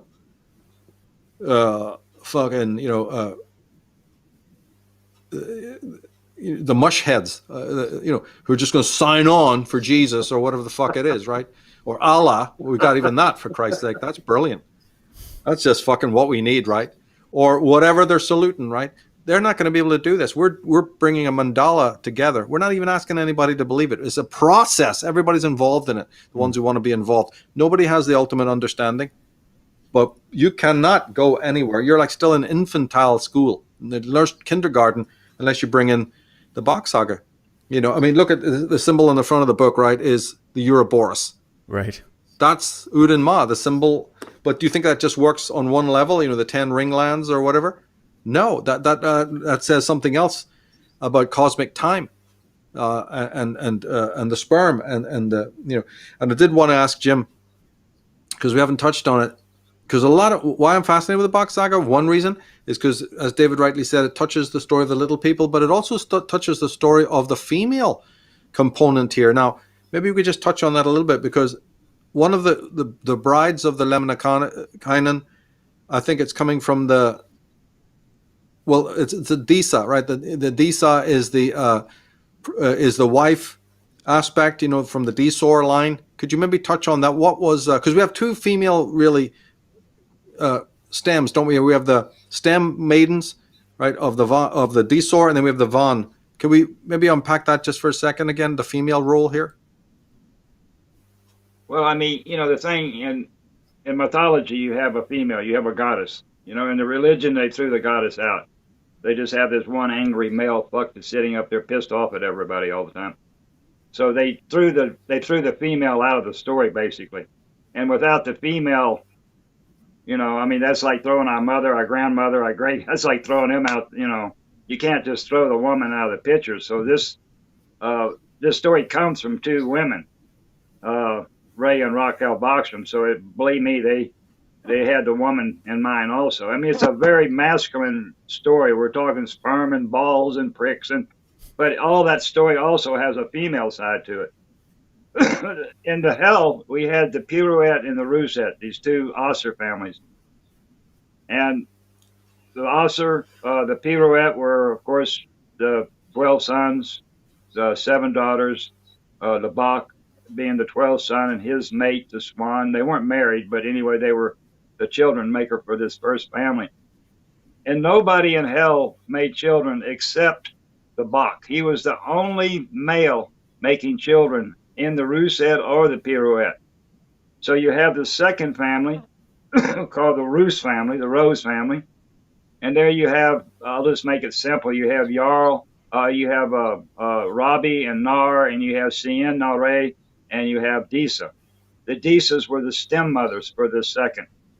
And they have one of these islands called Freyshare, one of these 7 islands where these Disas would make honeymoon with the Robbies, or I think it was with the Robbies, and then they were impregnated by the BOCK. So he had like thousands of these women, maybe a couple thousand he had to make pregnant, besides the spawns. But so that's why this whole offering system was, all the men on the planet were offering seed up to to this BOCK so he could not run dry and keep making this system that's rolling out to these 5 classes of people. So yes, these women, the story is 50-50. It's absolutely 50-50. And yes, it is, sounds a little bit more masculine because we're kind of directing this at the masculine. And most of the people who are sitting around here or listening to the story, we're all guys, you know. There are some women who do know quite a bit about it, but they don't want to say anything. Yeah, I mean, the female, I mean, we can't just throw her out. We can't just throw her out. I mean, the Christians try to put Mary in there, but Mary is no goddess. You know, she's a Jewish girl she's just a regular human. So she's not, in our story, she was Aser.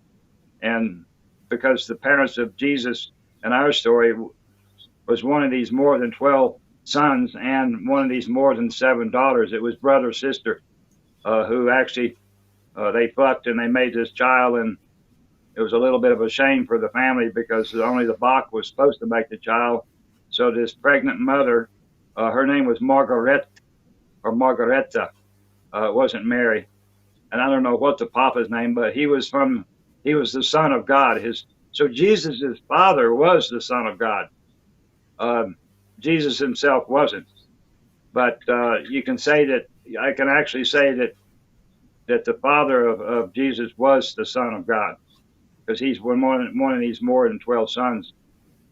And yeah, I mean, we just have to, if you look in all mythology, you look in the architecture all over the world, you'll all see the mother image, the goddess image everywhere, except for these 3 religions. They don't want anything to do with it.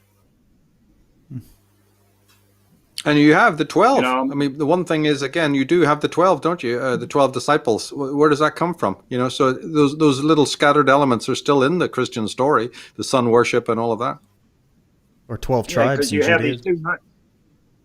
you have these 2 number systems. You have the 10 system and the 12 system. You know, today we call it the system, and we give it this Dewey Decimal or something. But the 10 system it's the bond system.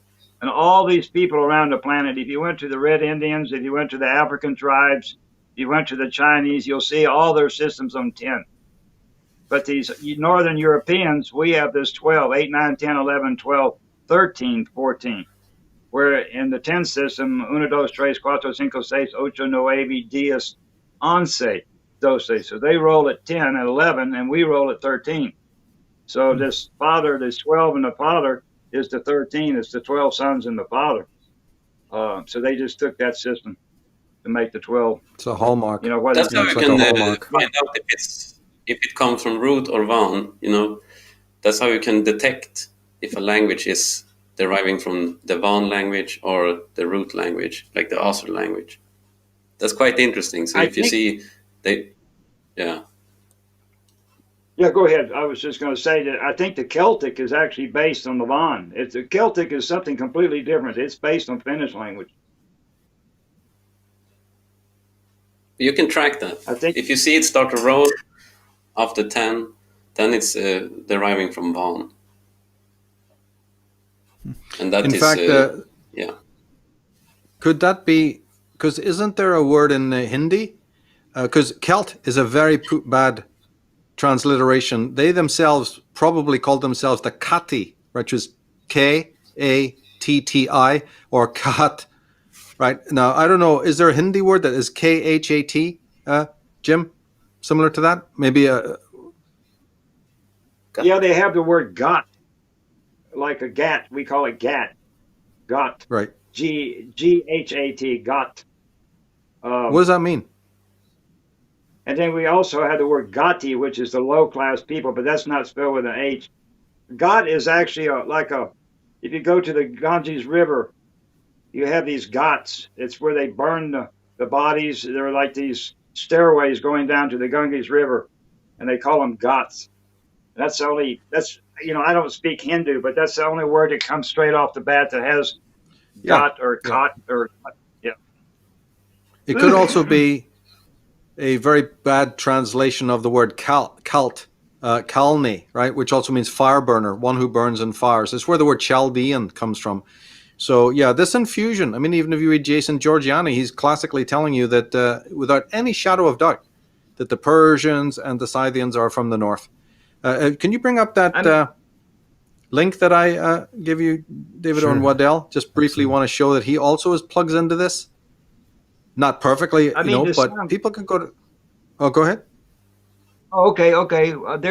There. Let me write this down where you got it here. Waddell. I'll send you the link later. Yeah. Ellie Waddell. Okay, it's on my Irish Origins site. I'll send you the link. I mean, this sound kel, actually, in Finnish language, you have the word kela. Eeyore used to use it all the time. He kela. It means to spin. The only word I can think in English that we have with kel would be Kellogg's. The cereal, Kellogg's. The logic of kel. Kellogg. Yeah, Cal. I'm thinking about Kela. Like... and I don't know where that name comes from. But anyway, that's... Go ahead. Now I'm thinking like Kela eller Kela, but we have that sh, but that's like sensitive, or you're cuddling. Celtic. Yeah. I don't know. Cuddling with time. I don't know. Celtic. Tick. Well, always remember that it was a Roman word to denigrate people. So the people themselves didn't call themselves Celtic, as far as I know. It was a Keltoi with a K. It was a Roman word that said anybody east of the Tiber or whatever, anybody barbarian was considered Celtic. It doesn't really have an ounce of real meaning. There was one tribe in Spain or somewhere like that called the Keltoi. That's about as far. What about the word druid? Where do you get that at? Well, that's just oak tree, doira in Gaelic. Doira. Oh, okay. Like our word door, pretty much our word door. Like in the Newgrange, the stone circles always have that door portal thing. It meant men of the gate, and another symbolism was men of the oak tree. So it ties perfectly into the BOCK saga, actually, I think. Oh, okay. Yeah, I thought about that word and I couldn't find anything on it, but that makes sense there. Yeah, the place in the north of Ireland, Londonderry. It's in Ulster. It used to be called Derry. That's Derry, again a poor. Yeah, you must know about that, and that's a city named after the Druids. Okay, because I went to Derry. Yeah, we drove through there. Yeah. Yes. Yeah, that still carries the original. It's a poor translation of the Gaelic doira, which is door. It's where our English word door comes from. So the doorkeepers, they're the gatekeepers of the door between the worlds. They're the shaman that can lead the soul, between the worlds. Not in any supernatural sense. It's just a state of initiations into deeper and deeper wisdom. And again, they employed underground tombs, not tombs, but underground caverns for initiation, the sacred water, the ashes, right? In a very similar way that the ash is important. We didn't speak about that, about the idea of instead of burial, it would be, burning the body and then putting the ashes under the tree. A lot of that stuff still exists in the... But if you go back to that Waddell, I just wanted to make a note about his work for people, because I just recently,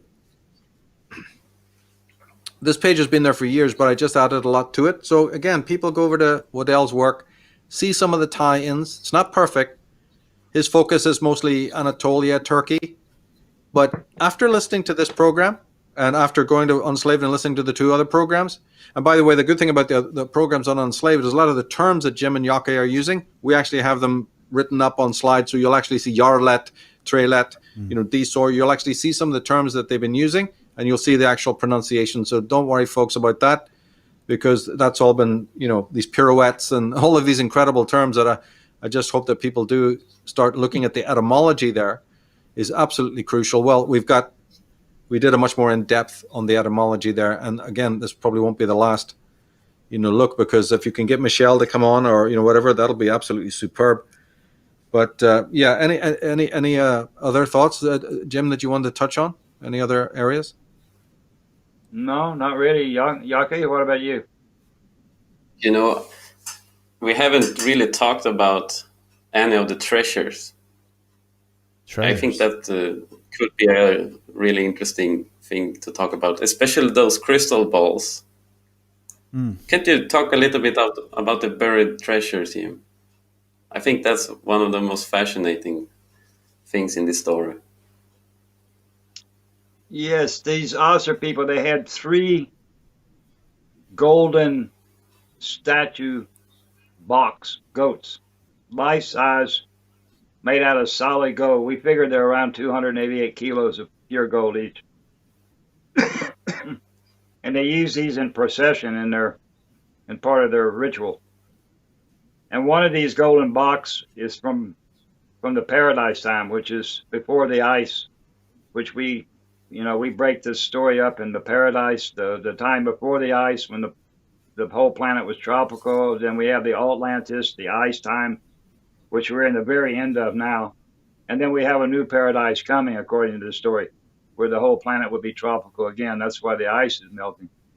I kind of lost my train of thought here. Buried treasure. Oh, the buried treasure, yes. So they knew that this church was coming. It came into, the Catholics came into Sweden in 1008, and the Greek Orthodox came into Russia in 987. So they knew at this point that this little country, the head of the whole pagan center of the whole north, they knew that this last Ragnarok, this last destruction, was going to happen. So they had to not let the church find some of this stuff. So they closed the temple up that we're excavating in 987. They sealed it up, and what a job they did! Because inside the temple is the ultimate proof of the whole story. We just haven't come to the entrance of it, but there's a golden door that leads down to the core of the earth, and that's where the word corridor comes from, the door to the core. So they closed the temple so the church couldn't find that. And then they had these, before the church got there in 1050, they left from Rasapuri, and they took 3 crystal balls, and one of these golden box, or 2 of these golden box, these statues, and the throne and the stool, what we call the pall, the foot pall, to the throne, and some other artifacts of the king's regalia, and they buried it in this hill called Offerlunden. I made a video there this last summer, and they planted 3 little tiny oak trees on top of this, and then they had to go into exile. They left to go up into the north.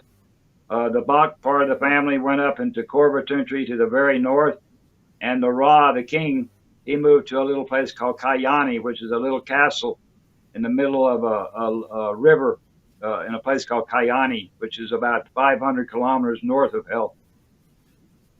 And there they stayed from 1050 to 1250.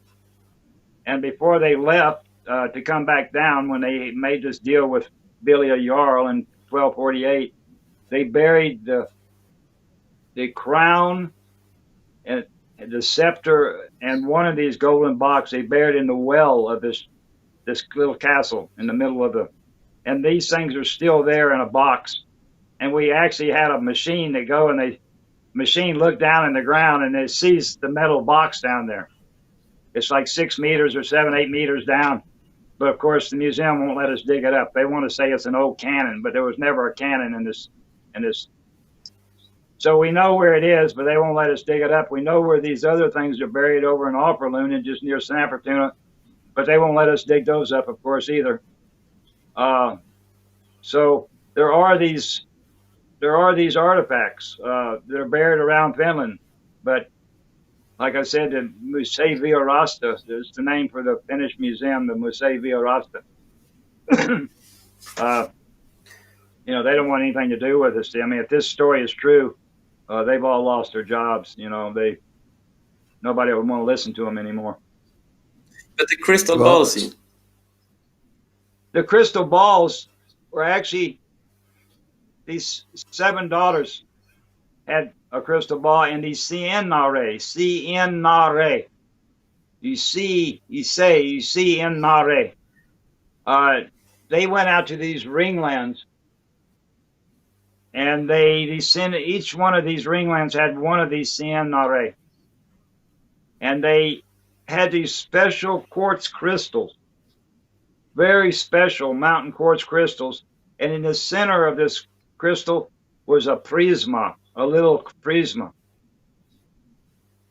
And they would take, and they had this hood, they take over a dark hood. I can't show you because I'm frozen. I don't know if people can see me, but anyway, they had a hood they put over the top of to make a ceiling. And they put this crystal ball, and they put one candle that represented the sun, the straw of the sun, on the back side of the crystal. And this light straw from this candle would hit this prisma in the middle of this crystal ball and would shoot up a light system out of the top of this ball from hitting this crystal. And they took the hair, the horse, the whore. Whore means hair in Jocke's language. So this is one whore in your hair. And then they took a horse hair from the tail of a horse, and they would put these hairs over the top of this crystal ball to black out certain lines. And these women would give the astrology, or the horoscope. The horoscope. Scope means to see in. To these Jarl women, or Jarl people, actually, the Jarl man and the Jarl woman. So there was some kind of thing where they could really look into a crystal ball and see a future. Now today, we don't have these special quartz crystals anymore. We still have this living a little bit in the gypsies, because these gypsies were part of these Ciennare that went to Hindustan, because the gypsies come from Hindustan. So you still have these gypsies sitting around with a glass ball, and they give you your blah blah. But in the actual, there are some of these crystal balls. One of them is from the Paradise time. One of them they used underneath the ice time in the Atlantis, and one of them is for the future. So there is a crystal ball buried for the future. And I don't know. That's interesting, because that's very interesting, because two things jump to mind there. One is that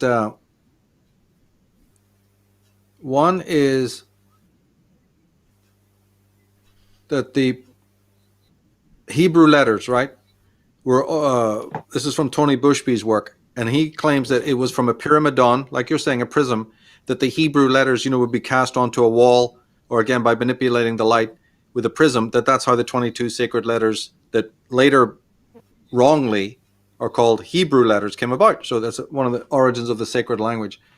And the other thing that jumps to mind about that ball, I think I lost my train of thought there now, but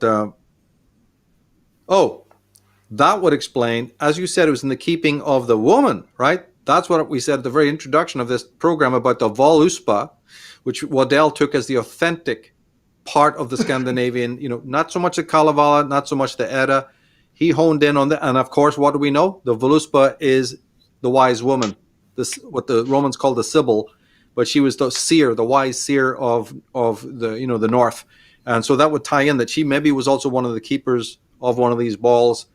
And it was, or her and her people, her and her cult is responsible for the purest book. So if you go to that Waddell page that I showed, it's going to make a lot of sense for people that they should. I mentioned that very early on in that page, because there's a tie-in there. So that jumps to mind.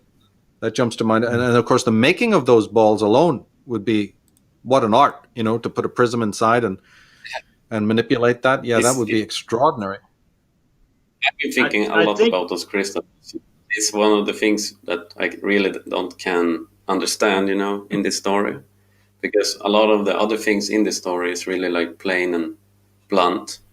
But I've been wondering so much about those crystal balls, because I don't know, it's just I want to see one for myself. Yeah. Well, doesn't Tolkien have his Palantirs? Yeah, exactly. You know, here's a Yes. man who's deeply involved with, yeah, and they can serve. They're almost neutral. It's the eye who's looking into it. Fucking Sauron's got one. Of course, it's fucking evil, but that doesn't mean that it can't be used by somebody with a positive. You know, yeah. So the 12 Palantirs or whatever there were, 7 of them. I don't know. You know, he's talking about that. He's talking about the Silmarillion. He's talking about the hobbits under the dwarves under the earth who hammered, and then the higher ones that were created by elven people. Where is he getting all of this? It's from the BOCK saga. They just put an Anglo-Saxon sheen on it, you know, and of course they were Christians, so they had to very much hide what they were talking about. Otherwise, out you go. Yeah. You know, that would be when we talked about the declination, when we talked about the fall. You know, there's the fall. A great man, whoever we're talking about, Gerald Massey, Professor Tolkien, isn't losing your job and losing your career in modern times, talking about these very things, a kind of fall. You think it's something of the, you know, millennia ago. It's happening right now. Try being a Gerald Massey. Try being an Alvin Boyd Kuhn. Try being a Wilhelm Reich, and see what happens to you. But okay, Well, can I just put, when we talk about treasures, I don't know if you really thought about this temple there they have been trying to dig up. Imagine if it's like Jim are saying that they have been collecting gold statues and artifacts made by the people and been sending up to Helsinki under millions of years of time. Can you imagine the amount of volume of gold that you will find in those caverns there? Yeah, exactly. I mean, it will be the greatest find humanity will ever discover if it's true. Well, Jocke, when What's are we in going? there? We got to do it. We're going to do the treasure hunt or what?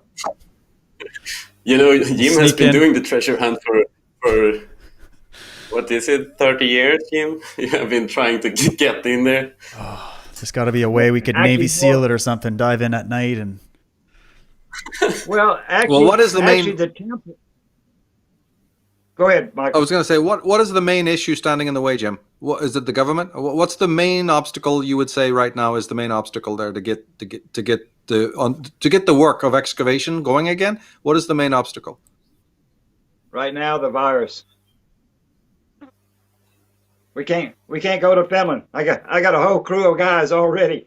They're sitting around everywhere waiting, and we can't get into Finland right now. It's all shut down. So I mean, there's a whole. Well, what if There's the a whole virus was crew of gone? people. What if the virus was gone and it was all back to normal, quote unquote? Would you be able to get into there with a team of people? Yes, because the temple entrance is on private land. One of the Finnish saga people, yoga instructor. I'm not going to give his name, but a really super nice friend of mine. At the auction, when we lost the Goombustranta house of the BOCK, we had taken some loans out from the bank to do the excavation, and then they said, "Hey, you got to pay us some money." We didn't have it, so they auctioned the place off. And a really nice woman bought the house from the beach. And then my Finnish friend, Juha, he bought the top of the hill where the entrance is. So we actually, in the saga, we have control of the entranceway. So the museum can't tell us we can't dig. We can excavate this. So that we do have one site that we are allowed to go full on. And we've been working in this hole since 1987. I started the dig in 19th of July, 1987. I put the first shovel, and then all these years later, we're still trying to get in. Last summer, we started to. Yeah, it's a big story. There's a big stone that's huge. If you look at the entrance to the temple, there's all kinds of stuff. You'll see there's a monster stone. It's balanced on the edge of a hill, right on the edge of a hill we call Goombu Barrier. And Goombu, the name of this place, Goombu Strand, Strand means beach. Guma is the old woman. Bu is nest. Strand is beach. So the old woman's beach nest in Swedish language and root is place where this temple is. In Bond language, it's called Akenpesaranta because Aka is this Guma. Pesa means nest and Ranta means beach. So it's the old woman's beach now. So there's one stone that they put there. And this stone is, I mean, I've been to many monoliths all around this planet, India, Egypt, all over the place, Central America. And this stone is the biggest stone I've ever seen anywhere. It's huge. And it's balanced on 3 stones right on the edge of this hill, this granite hill. And when they closed this place up, they just filled this up with rocks and mud and this stuff called rapakiri, these little stones they call in Finnish. And they just filled up so these Catholics couldn't find this place. And when we were excavating, we were just going straight down trying to get to the door. But now we're just going to clean out everything in front. And last summer, we started to wash out all this stuff that's underneath this stone. If we can have one more summer, we can completely clean out the entranceway. And we can prove that this stone is the size of a house they put there in paradise time, because they've been moving big stones like this for millions of years.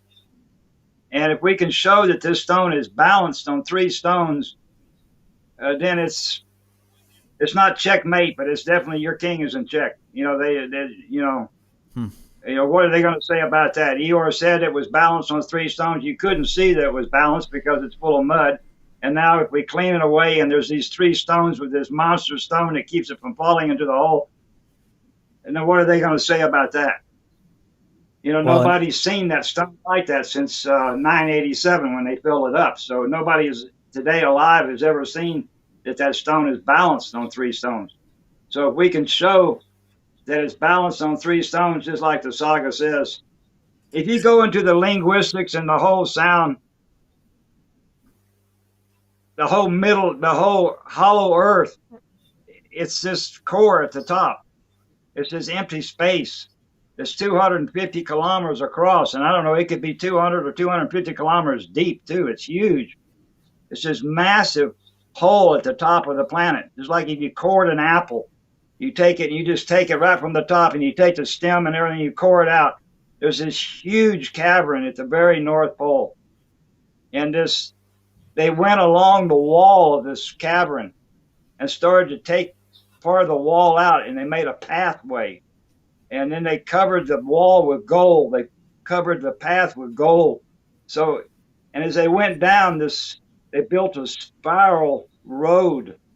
And every so many meters was one generation of this Jehovah system, where they took all this beautiful handicraft, what we call aesthetics in English, and Jocke, they call it esthétique.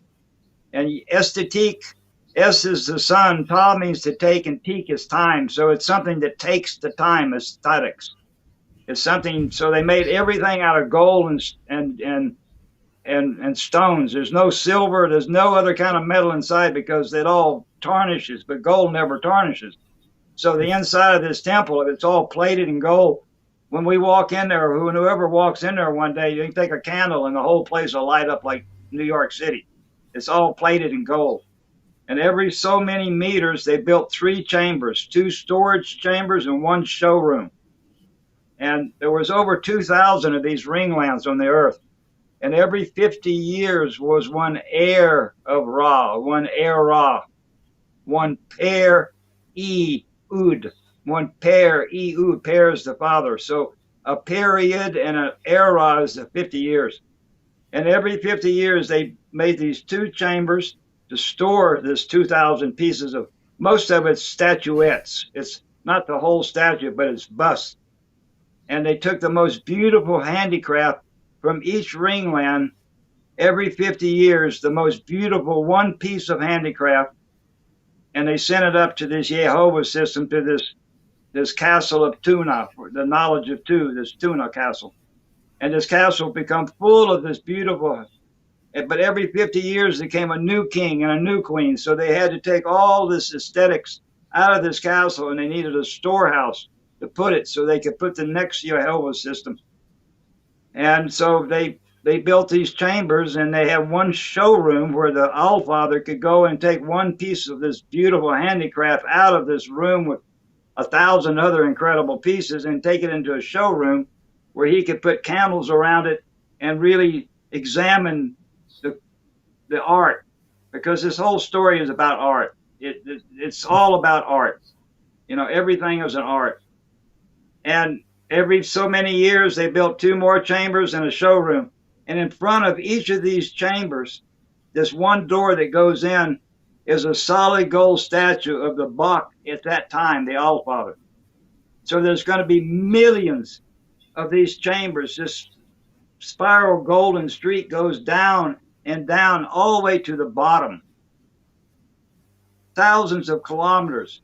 If you think about a period of more than 50 million years, every 50 years, here comes another, and every next, there's 50 million, there's 5 million BOCKs right there. And we think that the paradise was much, much longer than this ice time. We've been in the ice time 50 million years. We're thinking that the human being has been here much, much more than 100 million, much, much more than 100 million years. It says, the saga says that the paradise was much longer than the ice time. So this temple, the temple itself is just a little small room, little bitty small room. It's shaped like a Santa Claus hat. It has this big hat that goes around hat. It's the storeroom with all the golden, and at the top it has where the hat falls over, and there's a little ball on the top. And that little ball is, there's a little room, and that's called the Lemminkainen Temple. And they're inside this little room. It's only made for 2 people. And there's one piece of furniture that's still there today. It's called one divan. We call it divan. But divan, D means to suck, and van means the Van people. So they would drink from the Van people. They divan on this divan where this Lemminkainen and these Robbies with 69 in one old baptism system. Before these Robbies would go out to their ringlands, they had to be baptized. And that's where the word Ye, Rus, Sa, Lim. Ye means to give. Rus means the rose family, the Rusette. Ye, Rus, Sa means to say, or Sa means to get. And Lim means to prick. Lemminkainen is limb.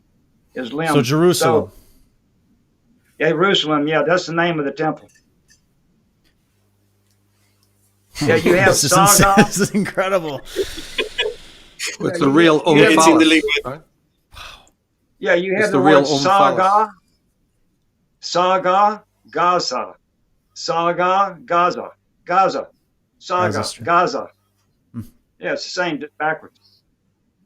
Yeah. So this could be then the original Omphalos and other Omphaloses, just in the same way that throughout Europe you have lots of round megalithic circles, but they're only derivative, right, of the original ringlands, which were the circles in the north. And then what you're talking about here, and even the shape of it, is entirely the original Omphalos. This is where it originally comes from. It's the real Holy Land. It's the land at the top of the E where the hole is, and the hole is Valhalla. Right. Oh my God. Mind blown. This The is letter I. incredible. So, You're speaking of our English letter I, right? With the dot above it. yeah, I, which is actually the axis of the planet, and the dot above is the North Star. Yeah. So when we fell over, the whole E fell over 23 degrees, and even the North Star tilted. The whole galaxy tilted. So we're all Fall of Eden. when this planet. Yeah. So yeah, we're talking about the real Holy Land. We're talking about the real God. We're talking about heaven. We're talking about everything that they stole and put in their bullshit. We're telling in a different way of where does the word holy come from? It's interesting too that well, you're talking about the other chambers. All right, that would bring to mind the labyrinth, and of course the etymology of labyrinth is labis, which is again the female generative opening. So there's a lot of female symbolism involved, even in the Lemminkainen temple here. You do have the phallic, The prick, Yeah, but the you've hole. also got the labyrinth, which is the female, I would say, right? Serpentine idea. Also, the circle, the ring, is female. You know, the man, we're masculine, we're the pole, but she's the ring. So this whole thing is a ring down below. It's just, you know, so. But no Of the woman rings. has ever been inside this temple. Even the highest mother, the Guma, she fell when she went to Etasupa. She fell in front of the door to the temple. This is his story. No woman has ever been inside this temple. It's his story. Even though all the nature around the temple is all named for the female. Gumbu is strong, Gumbu bury it, Sibu bury it, Gumbu Dal, Gumbu. It's all, but inside the temple is his story. And the woman, she had the future, and the men, we had the his story. So, but when we do open the temple, the pictures will go out. So the women, in the first time in the history, will see what's inside this temple. And when this temple opens, it's basically the end of everything that we know today. Because, I mean, here's It changes a temple everything. from before. It changes everything. There's more gold. And what's a statue, 100 million year old statue, golden statue worth? It's, Yeah, I mean, what the fuck? makes everything else. You know, show me an antique. 286 kilos. Yeah, every piece of stuff inside this is priceless. There's no price on it. it's like galactic currency at that point. You're off planet now with the value of this. Well, just think. It belongs to everybody. It belongs to the world. Eeyore gave this. It belongs to everybody. It doesn't belong to Finland. It doesn't belong to you or me. It doesn't belong to the. He gave this temple to the planet. It's a gift. It's a gift from my family. Here, open it up and see what's inside, and we'll see if. And It's what very- he always said, we'll see if Canute and Rhea were honest or not. Canute is his father, and his mother is Rhea. So he always used to say, let's see if Canute and Rhea were honest or not. Talking about his mother and father. Yeah, and you're talking here about Eeyore BOCK, who is one of the last of the actual bloodline. A friend of yours, Eeyore BOCK. Again, we explain that more in detail on the Unslaved interviews with you. And again, just, you know, if there's any Swedes left who've got a mind at all, which is doubtful, but if they go to Gothenburg Central Square and see that there's their king pointing down, folks, it's right in your own city, so allow me to point your fucking heads to why Gustav, remember you said, although he was a Protestant king, he did indeed, he was a disciple of this, he believed in the BOCK saga. You know, and I've seen that statue, and not far from that, you've got the Wallenstein. You've got the Wallenstein family nearby. You've got lots of globes. If you study the symbolism of Gothenburg, not only the name of the very place, Gott, right, is celebrating this, but a lot of the symbolism of Brunnsparken and the Masonic societies there. They've got a double-headed eagle right there in Brunnsparken, you know, and on it goes. But the very fact that King Gustav's statue is pointing down, right, is now Huge. revealed. What Jim is talking about. This is like Indiana Jones on steroids here. Oh, go ahead, Jocke. This is interesting. You know, the name Yeah, Vasa. We have the Vas, You know, which is a waist, and A is Aser. So they are like containment of the Aser. You see Vas A, and Vas A. You see there? Voss backwards. Vas is And backwards, it's Sav backwards. yeah. And the woman has It's a life Sav. water. That's what, it's the life water from the woman. Sav. Interesting. And she could collect it. She could put it in a vase. It's funny, though. You know, we have some Swedish people, especially from this town called Örebro. A whole bunch of them who sat there with Eeyore for years and years. And they have this fucking language in their head. And only Jocke is coming on. He's the only Swedish, and he never even met Eeyore. And he comes on, and he's giving the story. And we have a whole group of Swedish people just sitting there with their thumbs in their butt. Don't want to say a word. Disgusting. It's disgusting. Absolutely. I mean, I'm But pissed I'm off. not- I'm pissed off. You know, What's I tell that? them, get the fuck out of your bottle. Get the fuck out of your bottle of beer and, you know, and put some shit on the fucking internet. I mean, you got stuff that I don't have. You got the language. You're born with the language.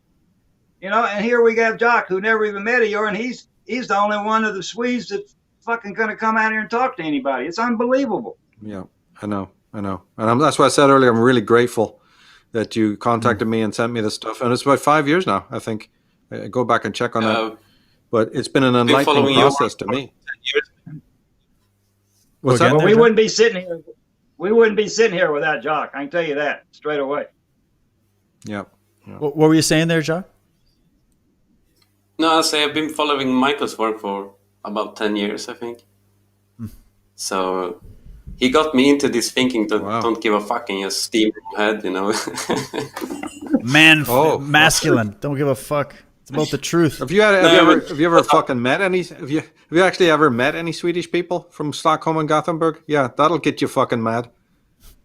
You know, I'm living up in the north. It's a different attitude. Yeah, I know, and you're glad to be there. Believe me. Yes, I know. Don't even bother coming to Canada. Don't even bother coming here. There's nothing. It's worse. Swedish is worse. Sweden is the most feminized asshole country there is, right? The men are ballless. They've lost their fucking souls, you know, and they're just scavengers. And the strange thing is, like in Ireland, it's no different. They've lost their souls, right? Through the Christian church or the Protestant church or whatever. And there's no saving them. That's what Jim is saying. He's right. There's no by design? People. Did they have to suppress these cultures over time, like the way they did with the natives and the Aboriginals and then the Swedes? And this is the Irish. This was the way that they destroyed the history, the language. You destroy the people. Yeah, Dave, I wanted to say something that you said a while ago. When I think about what I was going to say. Oh, you're talking about, all these men are becoming female. Yeah. It's because they're throwing their sperm away, one shot at a time, and every time they throw it away, they lose these little fish.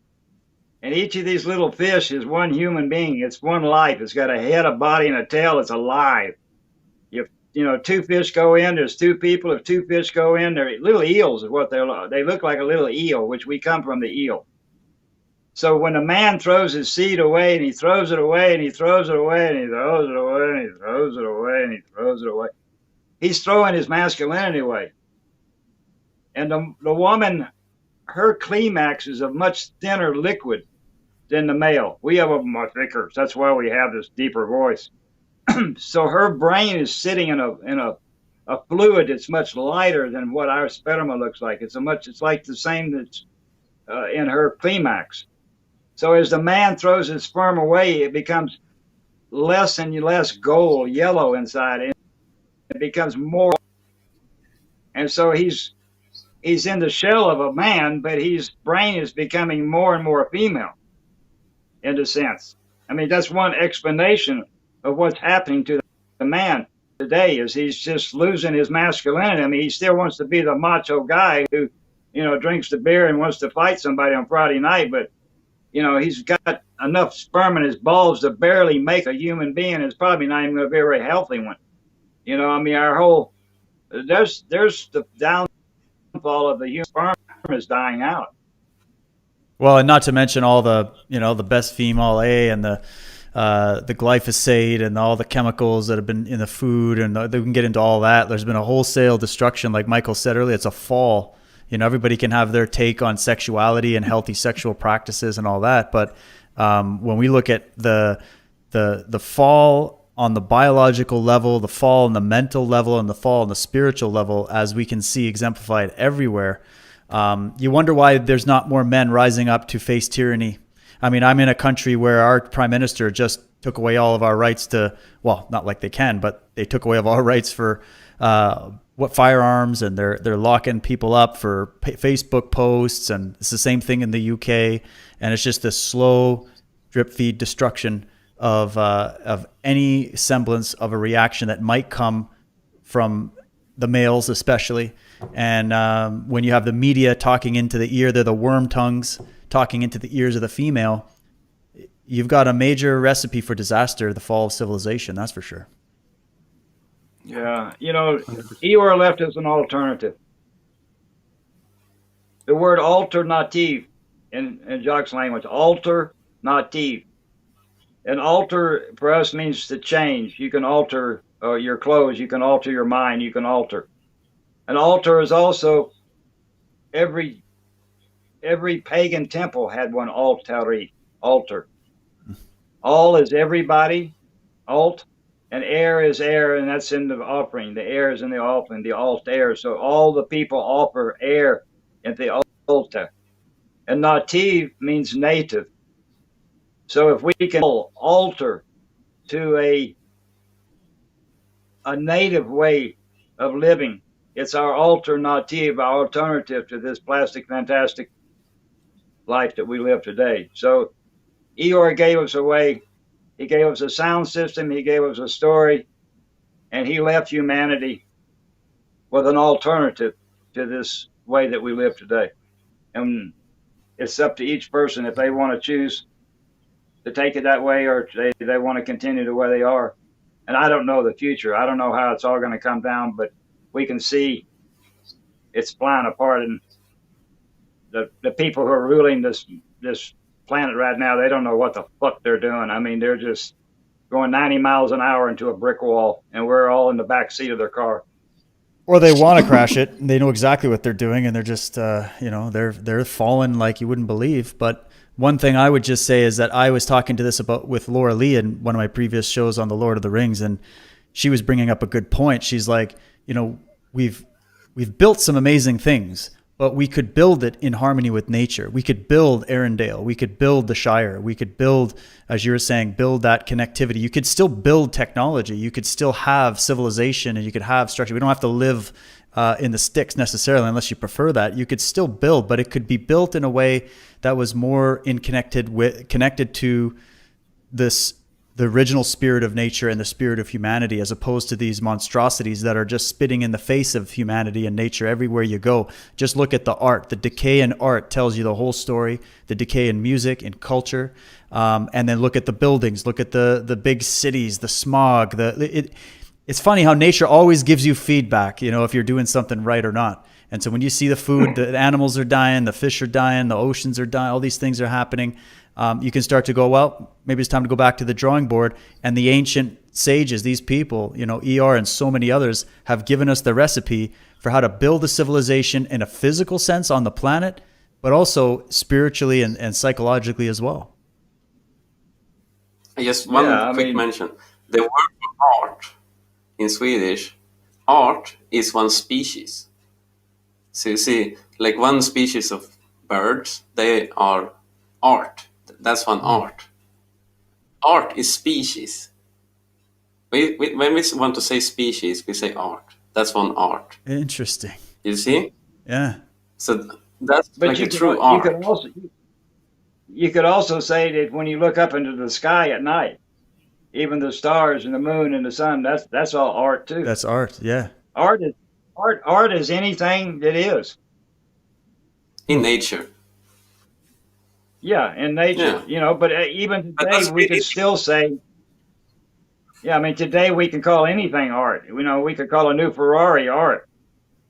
It's not nature, but it is art today. So we've created this new kind of art. But if you go to heathen times or heathen times, you look around and see what was natural. And that was, like Jocke said, it was only things in the nature that you could call art, and that's why the animals don't crossbreed. That's why if you take a 1,000 butterflies, and if you crossed them all together, we come out with one butterfly in the end, and we would lose 1,000 arts.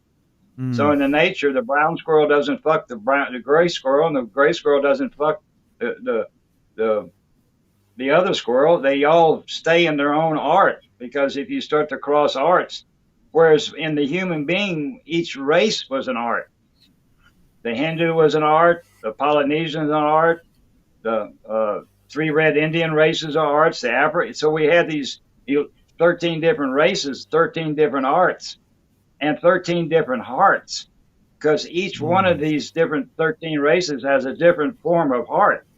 So even our hearts have different arts.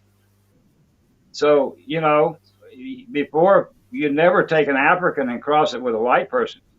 You never take a fucking red Indian and cross it with a Chinese. That was just not even thought about, because that's crossing the art. If you take the Hindus and you cross them with the Chinese, then we lose the Hindu culture and we lose the Chinese culture. We get a new hybrid, homogenized, what we in America are. We're some kind of bastard race of people that have, taken all kinds of shit from everybody. And so now we're like, we're not Yeah. So before we didn't even cross races.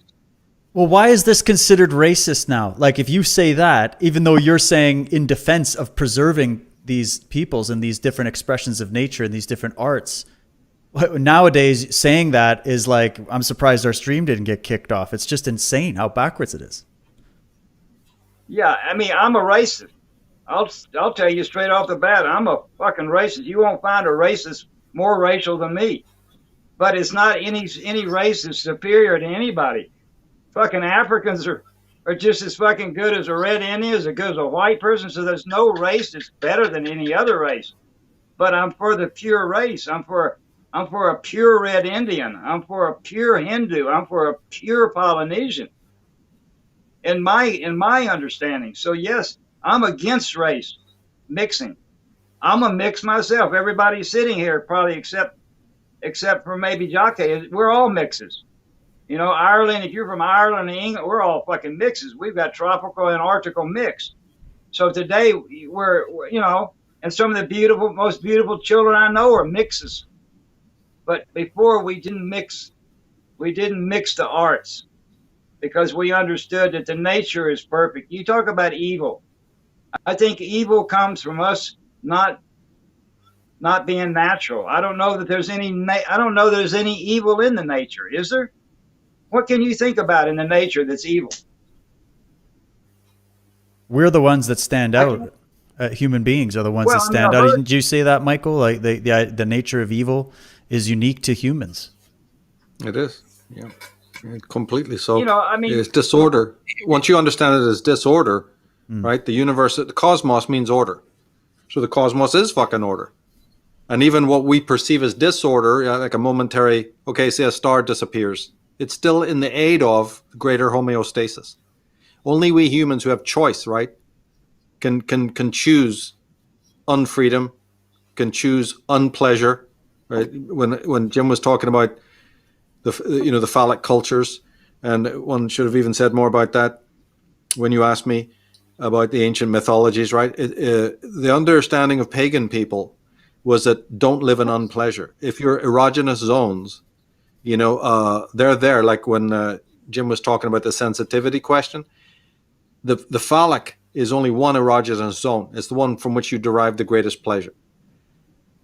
The evil is when you allow your own body to live in unpleasure, because there is only pleasure, genital release, orgasm, pleasure, and there's only one potential fucking opposite to that, and that is unpleasure.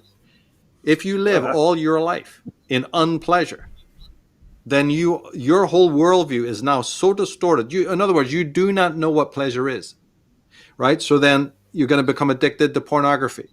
Not that any of these things are bad in themselves, but now you're going to be a person moving in the world who doesn't have erogenous experiences. What will a person like that do now?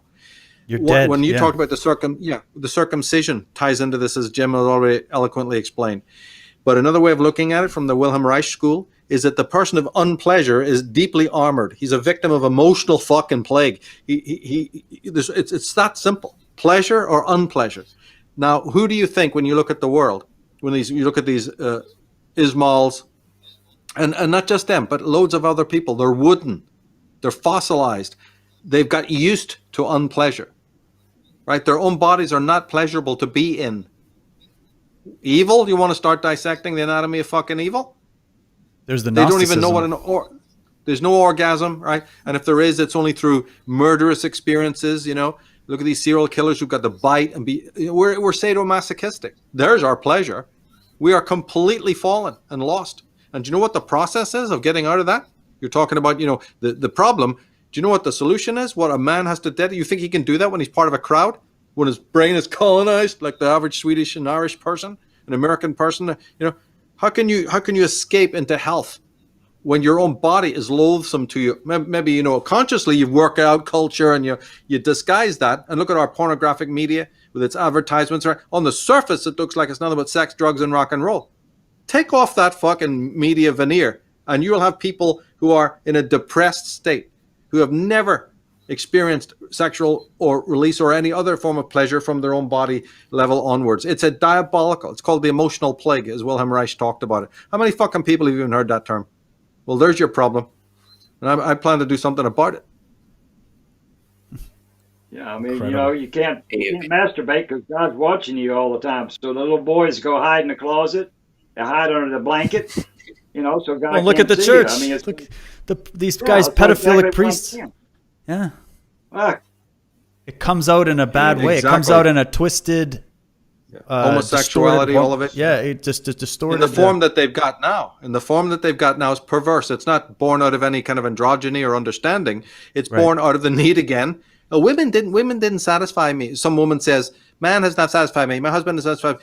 Women will now satisfy me. You think they're going to find that that's true? No, but by the time they found that that's not true, it's too fucking late. The lesbian culture. The man says, women are not pleasuring me. They're not available sexually.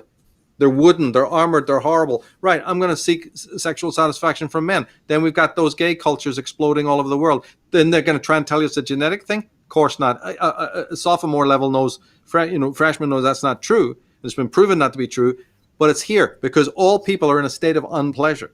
So they thrash about. And then you have these subcultures arising, right? These are all the untruths.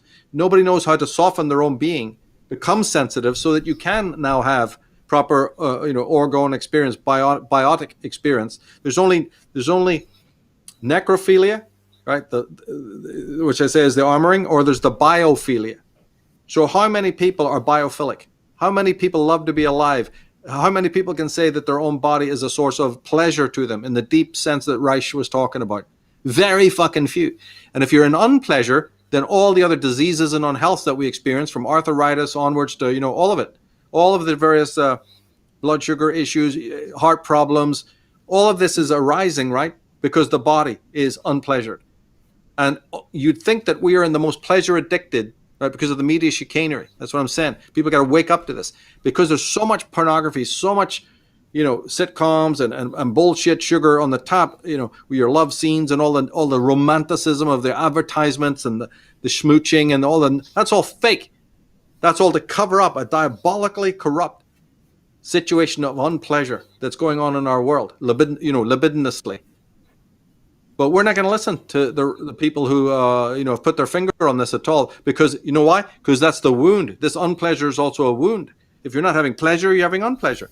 And the erogenous zones of pleasure have become deeply antithetical to you. You hate your body. You hate your erogenous zones. You hate the very concept of pleasure. So you become fucking deeply necrophilous and sadomasochistic. Start fucking there. Right? You want to restore these high ones? Oh my God. You have to change your entire mentality about sexuality in a way that is really foreign in the world today. And the men who fucking told you about it were imprisoned in gulags and in fucking stockades and died there.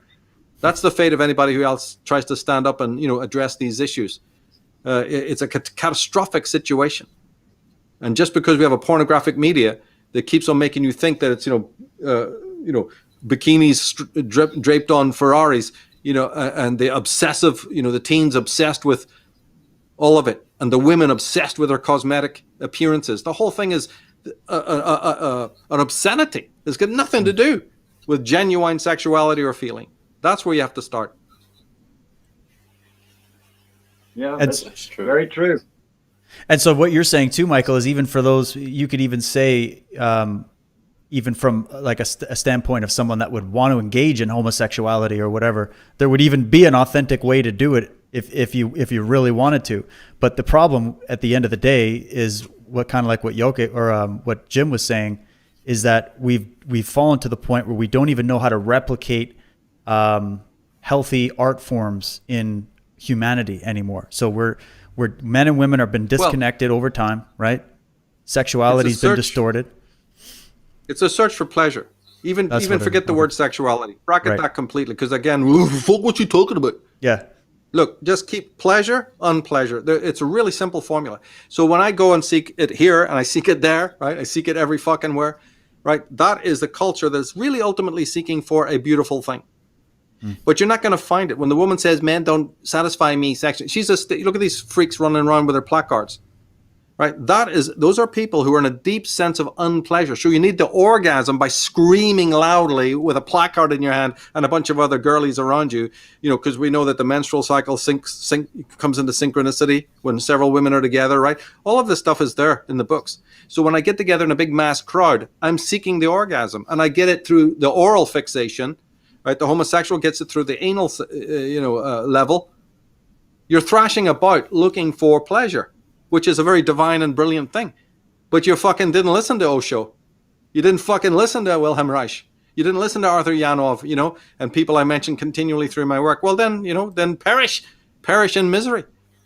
And then condemn or even kill your wife, condemning your husband, and you're thrashing out even in that, blaming the other person. But it's actually your biology, your psychosoma, right? Your bioenergy that's armored. But you're going to blame, oh, my husband is hopeless or the wife is no good, right? Look at the fallout from broken homes, broken families, right? And yet not one person is putting their finger on the key of it. So people need to meditate on that. We're doing other shows on that. I've written a recent article on it, right? This whole thing is about your own insensitivity. And nature, as we said, is a big help because nature will make you sensitive, right? There is solutions to all the things we're talking about. Getting out more and more into a natural environment and out of this urban gulag, will be a major, major help in the process because nature's there for millennia. And its job is to sensitize you and bring you back to, a reset. But the person who will refuses to do that is just going to be as armored and as walled up as the urban environment. Some worse than others, It's just shades of gray there. Wow. For us, the heterosexual, het means warm. Sex is sex. The thing about homosexual, man-sexual, we've always been homosexual. We were in Paradise Time, every man was homosexual. I'll just have to put it like that. But there was no anal sex. It's come much later, and it's completely, you can't put the soul is in the sperm. Shit. The shit is the most negative thing. So this is how AIDS began. It was from all these bathhouses where guys were poking each other in the shit and leaving the soul, and then it just sprung out on them, and then it spread. Now it's in the heterosexual. The AIDS is all over the heterosexual world too, because now the women are taking it in the butt. But I don't mean to crude on this, but the homosexuality, the ass fucking is really a taboo in the saga. Also, the kiss, where you jam your tongue down, somebody's throat. That's not it's not in the saga too. So the homosexual that we think about today is much, much different than what we were before. But the heterosexual thing is it's what we're conditioned from the time we're little small children. At the age of 6, they're already asking you, well, you got a girlfriend yet? Fuck, I'm 6 years old. What the fuck you asking me if I got a girlfriend? I'm 6 years old. And why are they teaching them this stuff in school at that age? Yeah. And Hollywood, and, and it's gay. My God, that's the worst thing is your son could be gay or your daughter could be gay. That's the worst fucking thing for an American. God, oh my God. In India, they don't give a shit. Half the countries, they don't care if your son or daughter are gay or not. But, these religious people, oh my God, they can kill you in fucking the Muslim countries. They can kill you. They can fucking chop your head off. If you, want to suck your friend's dick. It's too much. But, it's through conditioning that we're so heterosexual. We've always had porno, but not the porn that we have now. This shit that they now, one woman with 7 guys and one after. This is some kind of a new kind of a porn. Porn before was, for a woman, erotic porn. Even a carrot was porn for the woman. They call it porkana. In Finnish language, porkana.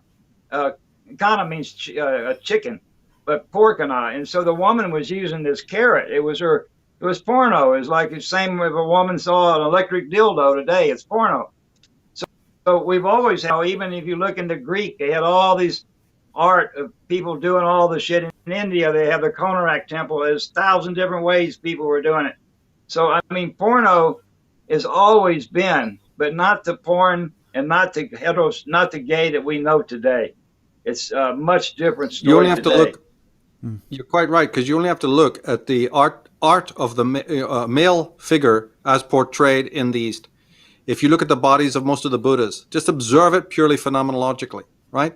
They're not armored, the male body, right? There's a softness there. They're still male, but there's a different comportment. There's no six packs and all of that nonsense, right? This is all the armoring that Reich is talking about. And when you look at the different Chinese males in their old art, I'm talking about, go back and look at those, like you say, the temple art, erotica, Kama Sutra, whatever you want to call it, right? You'll see that there's a totally different kind of body shape there. Just start with that alone. But you see, I think the pestilence that we are talking about now is at the root of Western culture. It's been there from the start, so it's really hard to unweed it. There's never been a time when the West had this part right because of your Puritanism. We're going to have Kevin MacDonald on soon, probably going to have him address this Puritan pestilence, which is one of the, the conduits of the plague that I'm talking about. It's a fascinating subject to study. We would love to be able to talk about it more here, but by God, I think we've gone really far enough with that. Yeah, definitely. Wow, we've covered so many subjects, gentlemen. We're probably gonna have to wrap up this stream here, but were there any final comments or closing thoughts on moving forward, or any words that you want to share? Well, let's start with Jim.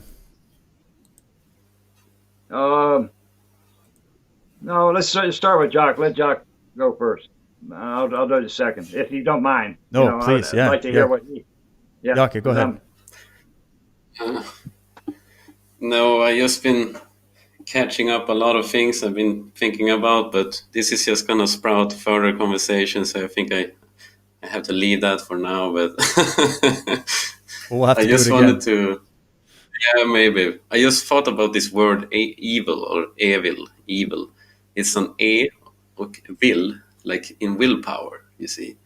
It's like they want something with the oak tree, because the e sound is connected to the oak, the ek. Evil. That's what I see about evil.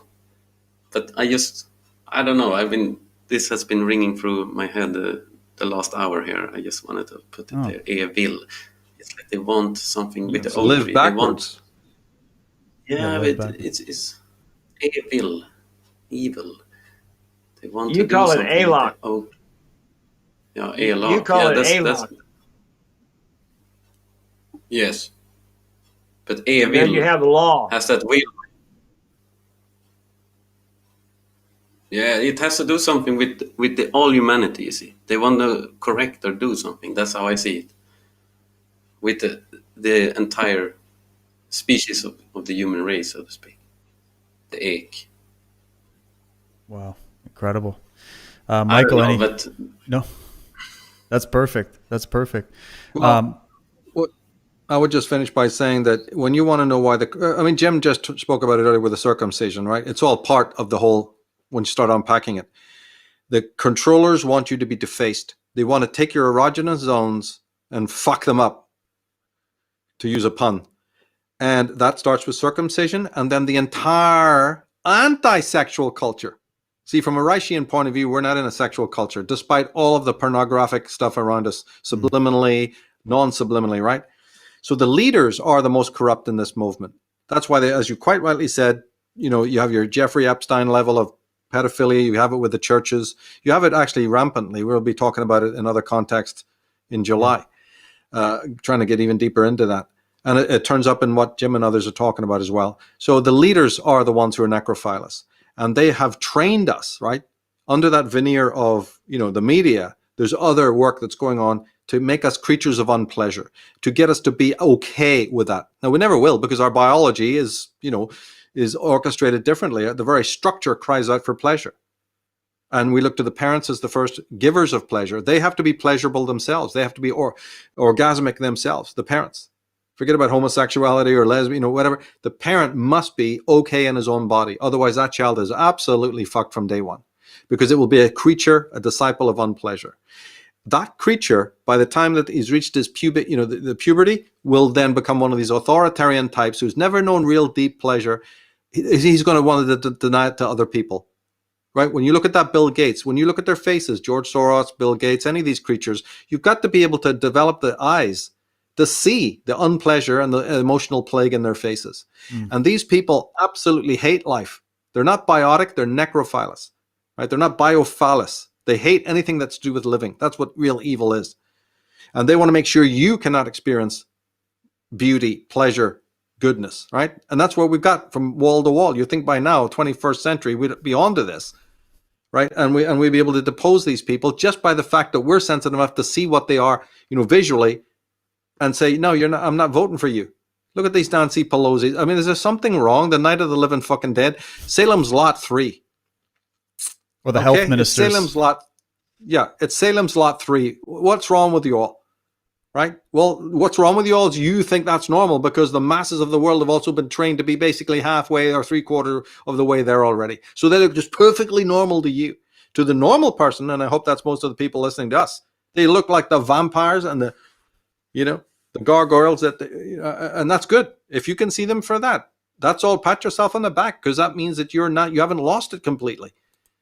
So politics is all rooted in biology, and biology equals psychology. So it's psychosomatic unpleasure, living in it from the time of a child and hoping that the world then will give you, you're seeking for that elation. You're seeking for that high. You're seeking, and then you go to drugs, then you go to illicit drugs, right? Then you go to extremely loud music or something to stimulate. Not that those things are bad in themselves, but they're only bad when you're using them as panaceas. Extreme, like eating cockroaches or, the reality TV, all these things that need to stimulate you because you're fucking dead. You don't feel. Scott Peck, one of the greatest psychologists, he noticed this, and he wrote in one of his books, The Road Less Traveled. He said that his richest clients had a pension, and that's why he found out. He said they would ask him, because he'd say, "Why are you here?" And he goes, "Doctor, I don't know what it is to feel. I admire your miserable, depressed patients because at least they feel. I'm not alive. Tell me what's wrong with me that I don't feel anything anymore." And these are some of the wealthier guys that he used to treat. And they were envious of those who knew what pain was. Well, that's what I mean. That's the necrophilous society. And that's the start. That's the end, the beginning and the end, the alpha and omega of what we're talking about. I'm talking about people returning back to their true sexuality, their true body type, their typology in terms of a psychosomatic diagnosis, not what's been handed to us in normal psychiatry, normal psychology, normal religion. All of that stuff can be understood instantly as sources of unpleasure. Remember those flagellants, right? Opus Dei are still fucking doing it today, and they're not the only ones. But culturally, that brings on mass hysteria. What do you think this coronavirus thing is? It's mass hysteria. But mass hysteria is just whatever form mass hysteria takes, this or any other. It is a product of the emotional plague, otherwise known as body armoring, right? Insensitivity. To me, that's the ultimate alpha and omega of the whole damn thing. Wow, just incredible. I'm sure. Today, pleasure is a new car, new computer, a good movie on Netflix. This is pleasure today. Yeah, I'm just thinking, if they can't feel for themselves, how can they then feel for others? It's like right. You have to first love yourself and have the feelings in place, if you feel good about yourself and all that in a more, more authentic way. That's you won't torture your children with circumcision and everything else, right? You want people looking over also, you see. Yeah. Wow. Incredible, gentlemen. We could go on for hours and hours about all of these things. I'm just very grateful for you to come on and share this. I think the solutions have been laced throughout this whole conversation for those people that are like, well, you said the problem. What do we do? Well, we said it the whole way. Trust us on that. You got to go back into the ancient history. You got to go back into your, go back and look into your family history, the history of your country. History is something that you can use as a guide. And then also here we are revising a lot of the mistakes that have been made by the traditional histories that we've been told, and that's a process. And this is, as much as this is it seems external, where we're looking at events and we're looking at places and times, I think this is all internal. I think this is, as Michael was saying, this has to do with you on every level. So this is why it is healthy to listen to these different perspectives and listen to these different scholars and compare and contrast all the different elements that you can come across and try to formulate your own mandala, your own free perspective on what you think is going on. So thanks to all you gentlemen. We're going to have to do this again sometime. Thanks for all those that have tuned in, and we'll catch you all later soon here on Truth Warrior. Cheers, everybody.